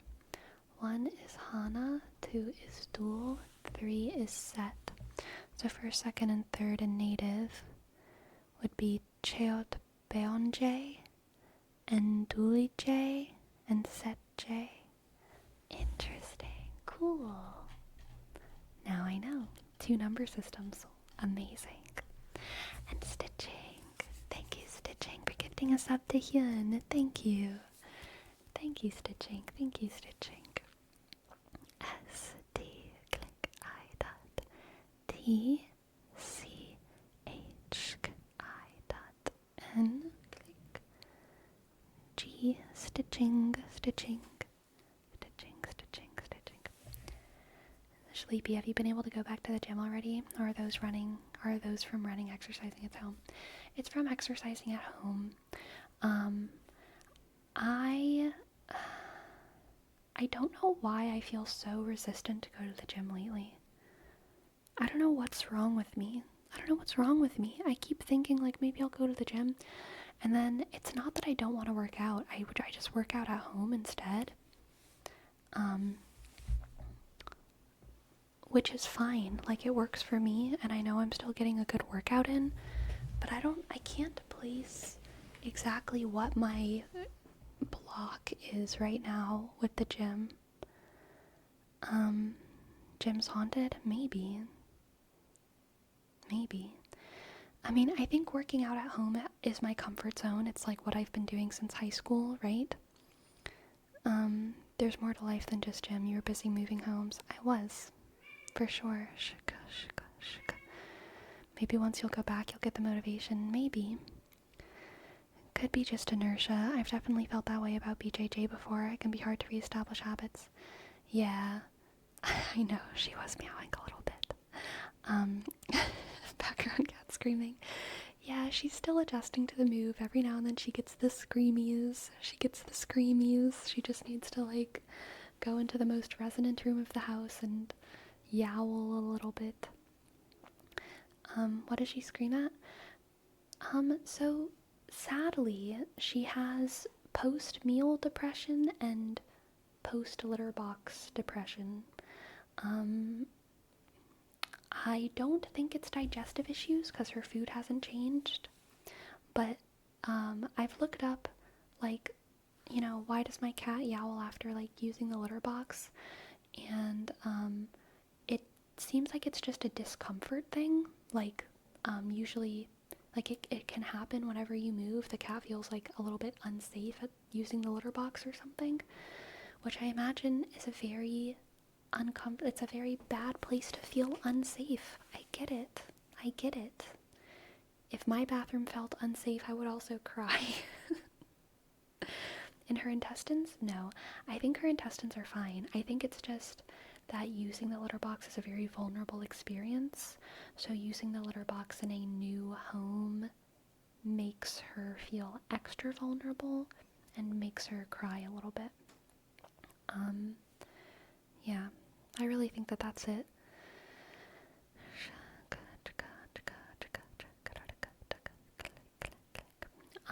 But yes, I do still have some great walking paths around me for home, and I have gone on them a little bit, and they're great. So I've been walking, but I feel like I've been simplifying a lot. I feel like I choose like 6 or 7 exercises every day, and I just do it 100 times. I just do things 100 times, and I'm like, that's probably good. I will do like 100 crunches, and then like 100 bicycle crunches, and then like 100 like squats, and I do my squats with weights.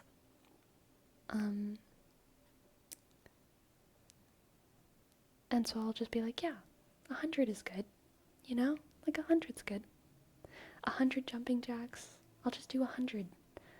Hi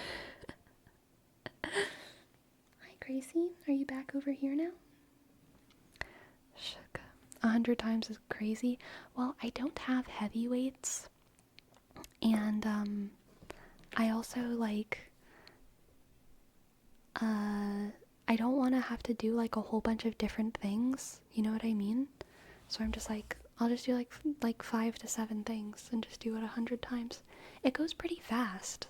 Like 100 crunches does not take long, you know what I mean?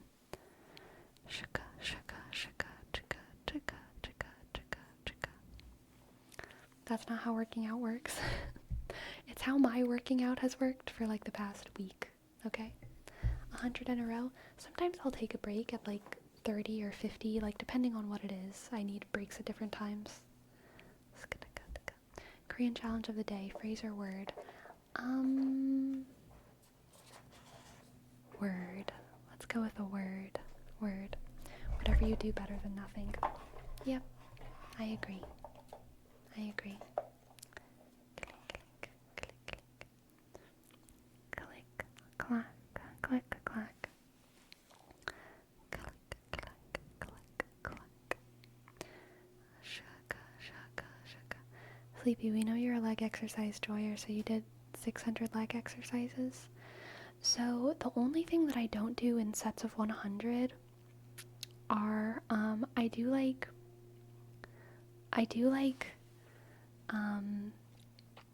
hip thrusts with my weights kind of off the side of my bed, and I do it in like a drop set. And this is what I do, okay? I also have a band around my knees, and I do a hip thrust. I do 10 hip thrusts, and then I do 10 band things, and then I do 9 hip thrusts, and then 9 band things, and then 8 hip thrusts, and then 8 band things, and I go down to 0. And that's like one set. They're called glute bridges. Isn't bridges though whenever you're laying on your back on the floor and you're like kind of tilted down? You know what I'm talking about? But I'm like off the side of my bed, so I'm a little like parallel to the ground. I'm parallel instead of like triangle. Still called a bridge. Okay, cool. Cool. So, yeah, I do like, and so I do that in a drop set. So that's the only thing that I don't do 100 times. I just do a drop set from 10, but I will do 3 sets of those, max. 2 is pretty hard. So it's like, if I feel okay, I'll go for 3. But that's like, usually the third one, I like, there's failure is in the middle of the third. That's more than 100 total. Nice. But I don't have a heavy weight. My weight is like 23 pounds or something. 22. I think 22 pounds. So I did that, and then I did 100 squats. And then I did, I can't remember. I did 100 calf raises. I didn't do 100 of this. I just did 3 sets of 15 of like good mornings. Just like, it's kind of like, it's a hamstring thing. And I think that was it. That was the leg exercise. My legs are sore. Good morning or low back in general, not hamstring. I feel them in my hamstrings. Maybe thinking RDL? Maybe.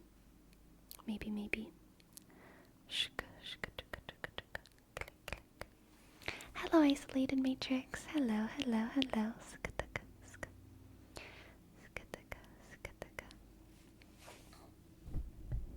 You feel more motivated to do exercise at home? Definitely. Yeah, for sure. But like, when it comes to, so like what I grew up doing was like doing Pilates in my room and doing high reps, low weight, like for forever.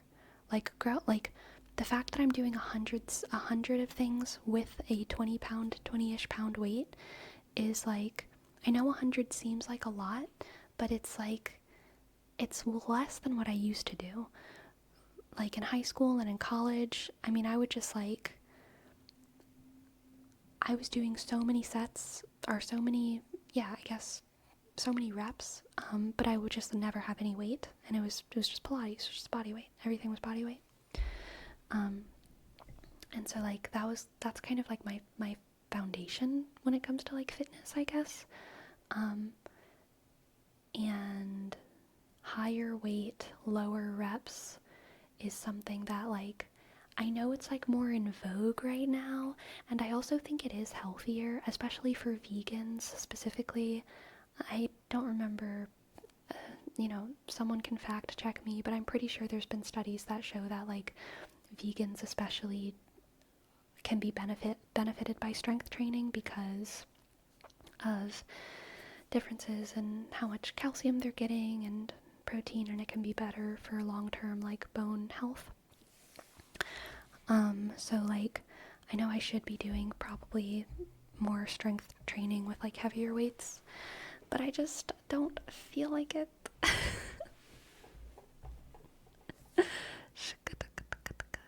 That's great for endurance and your cardio. I do have endurance. I do have a lot of endurance for sure, for sure.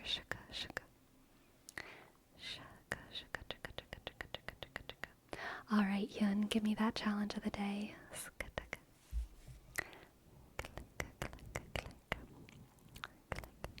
Depends on what your goal is, but if you want muscle growth and strength gain, low reps and high weight exercise is better.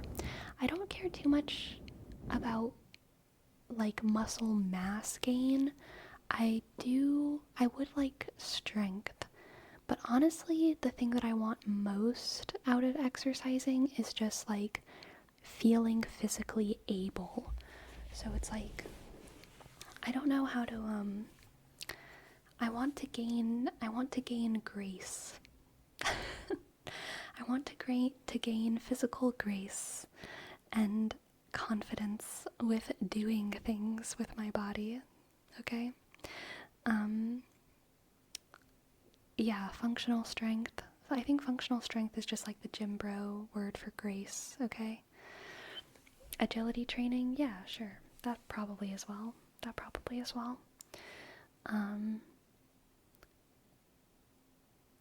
But I imagine that my goals will come with strength gain.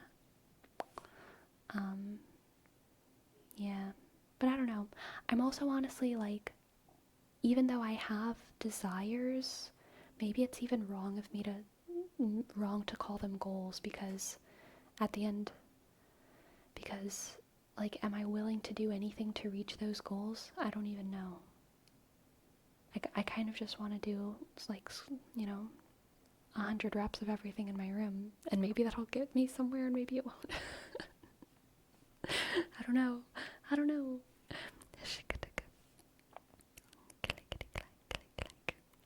I think you're fine then. Maybe just adding small weights like the ones you already have might be enough for building some strength. Yeah, probably. Korean challenge of the day. The word is lovely. It writes like that, and you pronounce sarangserun, sarangserun, sarangserun, sarangserun, sarangserun, sarangserun, sarangserun, sarangserun, sarangserun. How's that? Read it as it is in Spanish. Sarangserun, roun, sarangserun, sarangserun, sarangserun, sarangserun, sarangserun, sarangserun, sarangserun,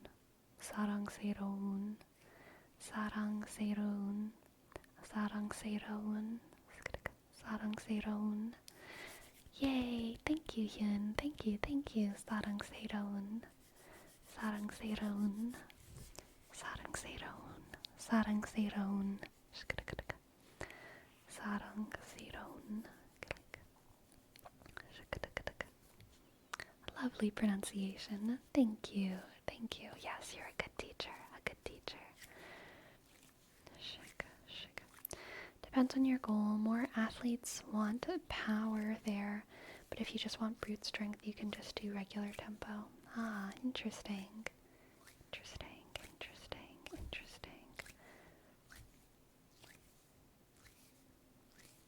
I guess like another thing that's pretty real for me right now is that like I'm just kind of getting back into working out after my arm stuff, and I feel like I'm having to kind of like discover what I can and can't do.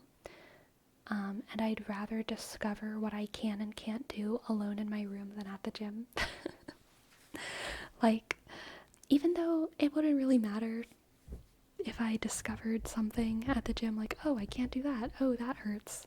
I feel like I'm more comfortable discovering what I can and can't do at home. Have you tried anything involving your arm already? Well, I mean, like, last night was when I first discovered that, like, I can do forward planks, but I cannot do backward planks. I tried to do backward planks, and I was like, this feels really weird, this feels really wrong. Is it actually wrong, or does it just feel weird? And then I, like, looked in the mirror, and I was like, yeah, my arms look very different from one another in this backwards plank. This is not good. I can't do this one yet.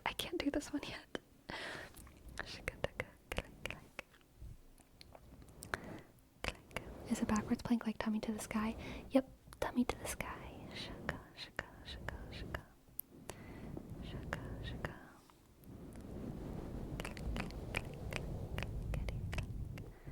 Click, clack, click, clack, click, goody, clack. Just go slowly to not hurt yourself again. Yeah, I mean, like, most movements I feel pretty confident with my arm again. So much so that I have considered trying to sign up for another bouldering thing again soon to see if I can use the arm in some kind of real situation, some kind of real action. But yeah, I mean, I can definitely like plank easily, and I can do the motion of a push-up easily. So that's exciting. It's exciting.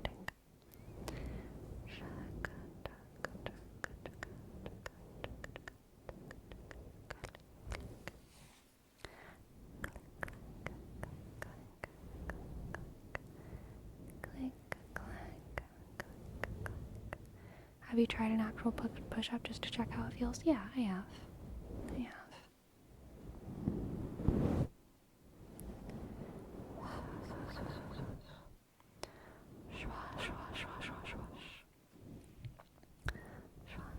And how was it? It was fine. It was fine on the elbow. I'm still not good at push-ups, but it was fine on the elbow. Sleepy, what music were you listening to in the gym? Sometimes I listen to podcasts. I more often listen to podcasts at the gym. But, I have a cardio playlist. If I'm not doing cardio, I don't like music. If I am doing cardio, I like music. But it's called the Booty Wiggler. It's called Booty Wiggling, I think. It's the name of my playlist. Booty Wigglers? I think it's called Booty Wigglers. It's a pretty eclectic mix, I would say. It's a pretty eclectic mix. I think it's on my Spotify, which is on my Discord, which is public. But I might have set it to private. I can't remember. But I can make it public. I don't think it is private. I think it's public. View profile.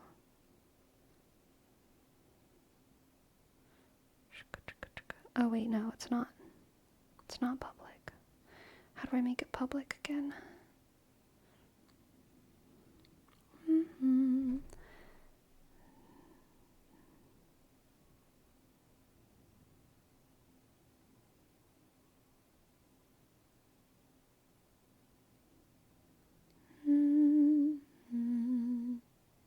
Oh, there. Add to profile. Okay.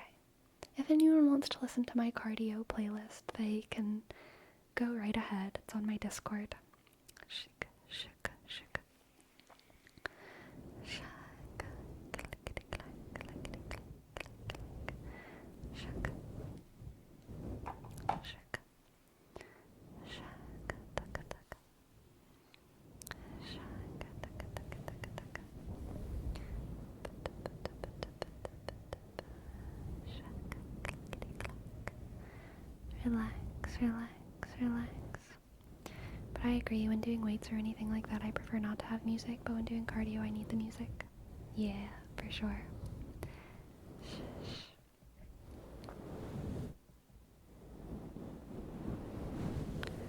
Relax. Relax, relax. It's a lot of jazz and also other things. Do you put on music when exercising at home too? No, not usually. I'm usually listening to some kind of podcast or something. Or I'm listening to nothing at all as well. That is possible.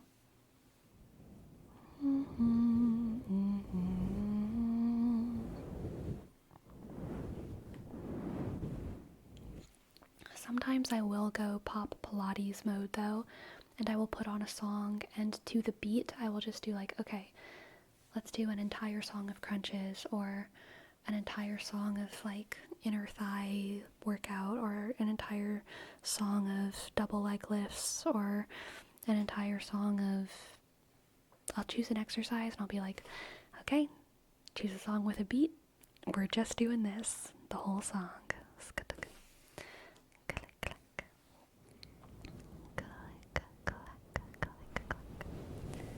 Click, clack, click, clack.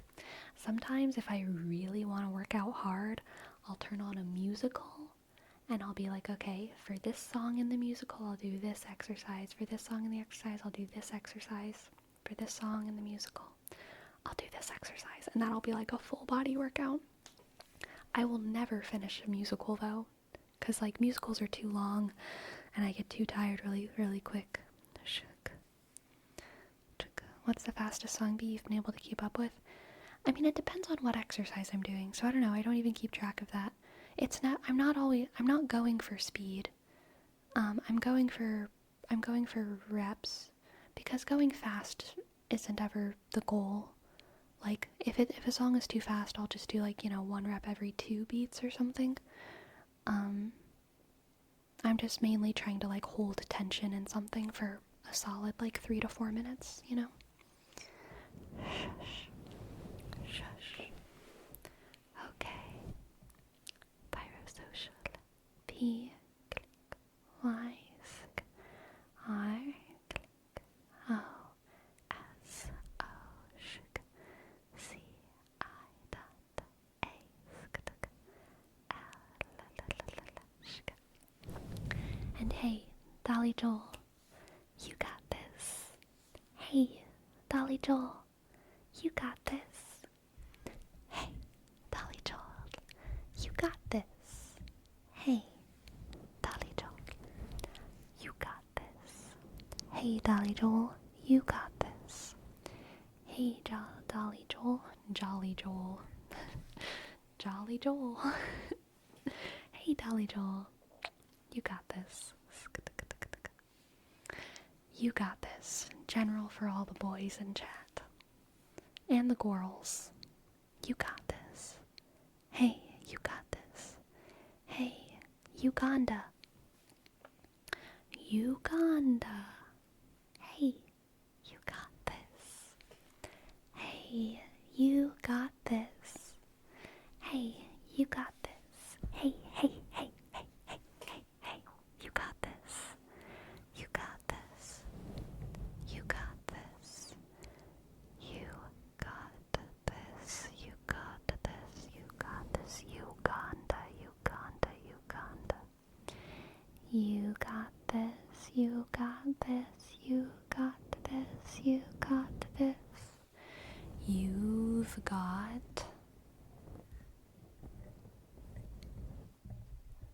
this. You've got this. Thank you for I do got this. I'm not saying any spoilers, but I'm excited for tomorrow's ASMR video. You got this. You got this. You got this. You got this. You got this. You got this. Shaka, shaka.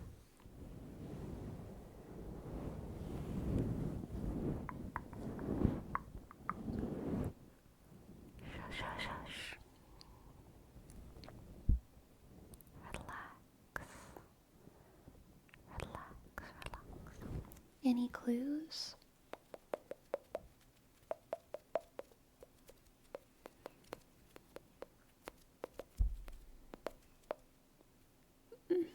Nah. Nah, you don't need a clue. You don't need any clues. You don't need any clues. You got this. You got this. You got this. You got this. For seek and destroy, we have a word right before. Seeky. Seeky, seeky, seeky, seeky, seeky, seeky. Seeky, seeky, seeky, seeky, seeky. Seeky, seeky, seeky, seeky, seeky, seeky, seeky, seeky, seeky. Seeky, seeky, soggy. Soggy, seeky. Seeky. Did you wipe off your shoes at the door? Or are you a soggy seeky again? Did you get caught in the rain again? Soggy seeky. Seeky, seeky, that's okay. We have extra towels if you want. Soggy, seeky, seeky, seeky, seeky, seeky.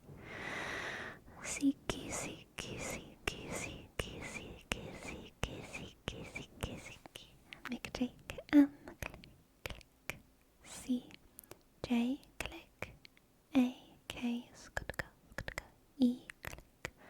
1, 5. Make a Jake. Make a Jake. Make a Jake. Make a Jake. I like the idea that every ASM artist on Twitch has Mick Jake as their physical trainer. We're all trained by Mick Jake. Every single one. The true puppet master.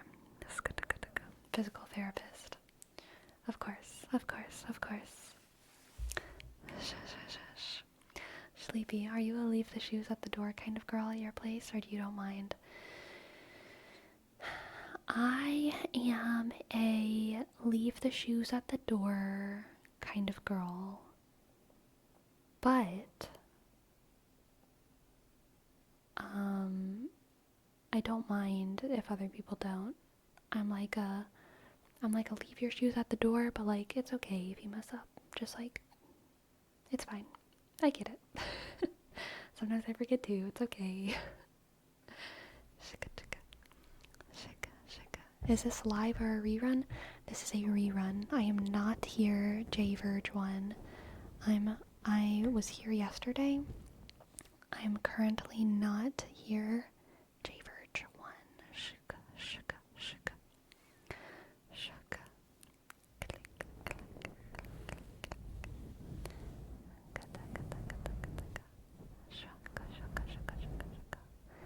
Relax, relax. Sleepy's so far ahead of chat, she's making diss tracks about what chat's gonna say. It's true. Did y'all know I'm Australian? I'm actually in tomorrow. This is a rerun of what I did last night because I'm Australian. Do you use sandals inside your place or are you barefoot? I use sandals or socks, but I do have sandals.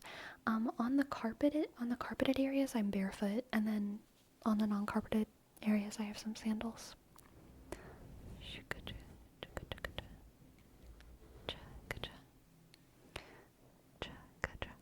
And when you go to someone else's place, what's your default? Do you leave on your shoes or just go in with them? Or you ask? I ask.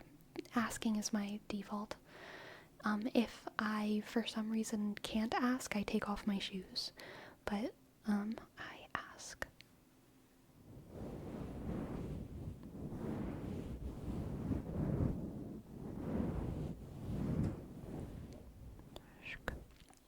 Sleepy, where's your Australian accent?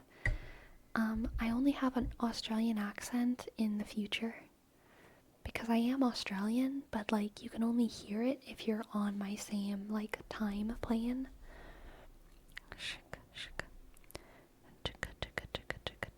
Because time warps my sound waves, and that's how accents work. It's just a warping of the sound waves in different time zones, in different areas. So y'all are watching me over here Okay, isolated matrix. You can take your little PhD and go scoff at my time playing somewhere else. Okay, you can go scoff at my time playing in your little ivory tower or whatever. Okay, okay.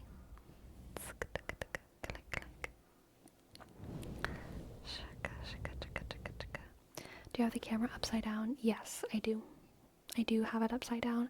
The rotation of the earth also helps it look like it's at the correct orientation for y'all. Because, like, of course, it would be, like, mostly upside down, but the rotation of the earth and the transition of time makes it so that over time I become upside up with the Americans, because y'all are Americans, so over time I have become American because time has passed and the earth has rotated a little bit.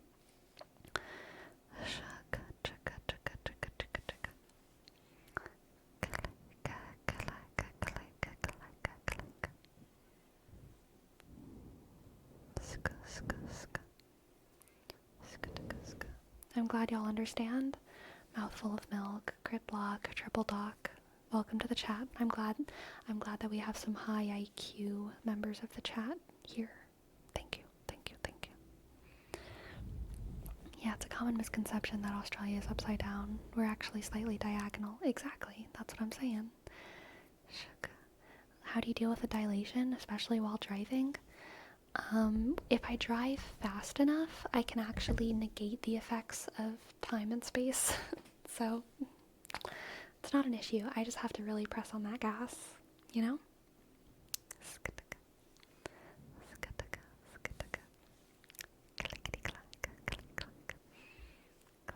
If I drive fast enough, I'm not upside down.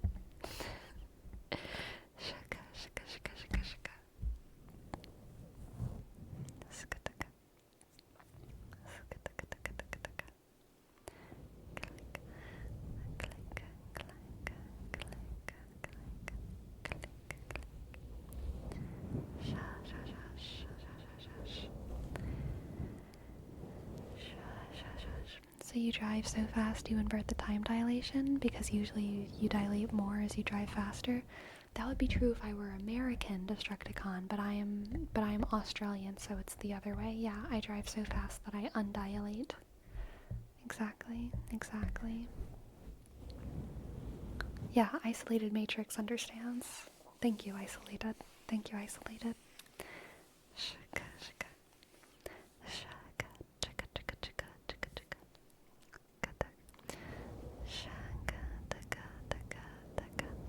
Sleepy, to confirm this theory, could you tell us something that will be happening tomorrow that we don't know yet? I'm going to be dropping a sick ASMR video at 8 a.m. PST American time. That's going to happen in America's tomorrow, okay?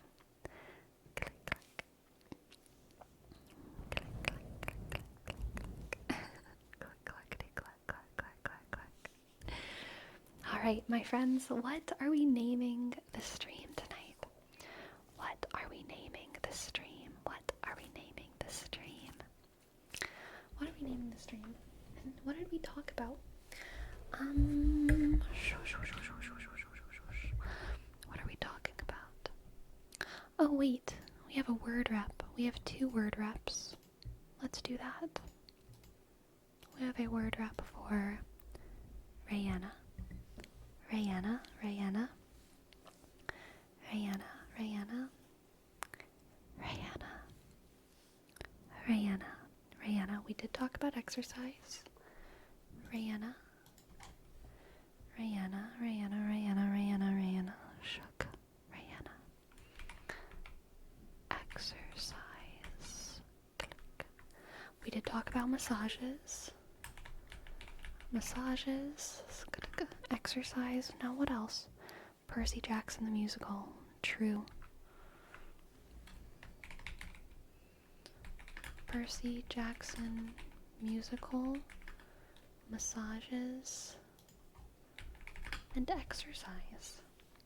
Rihanna, Rihanna, Rihanna, Rihanna, Rihanna, Rihanna, Rihanna, Rihanna, Rihanna. Rihanna, Rihanna, Rihanna, Rihanna, Rihanna, Rihanna, Rihanna, Rihanna, Rihanna.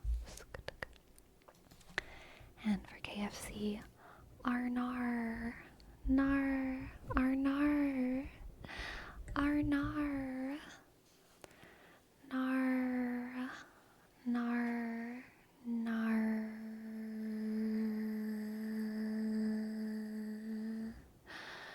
Nar,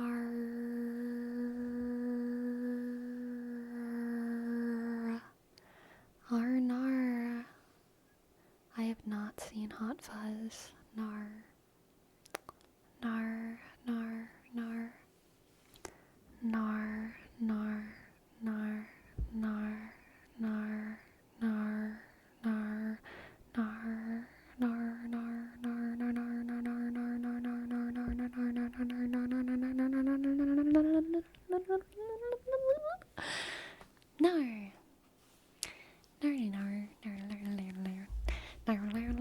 now it sounds like bluegrass.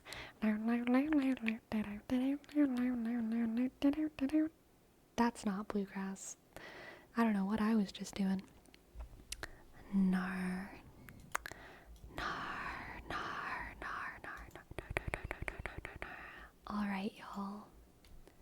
The only and best snail VTuber ASM artist is streaming. We are going to read Bellsprout. I think they have a new model. It's so cute. Oh my god. They have a whole new model and it's adorable.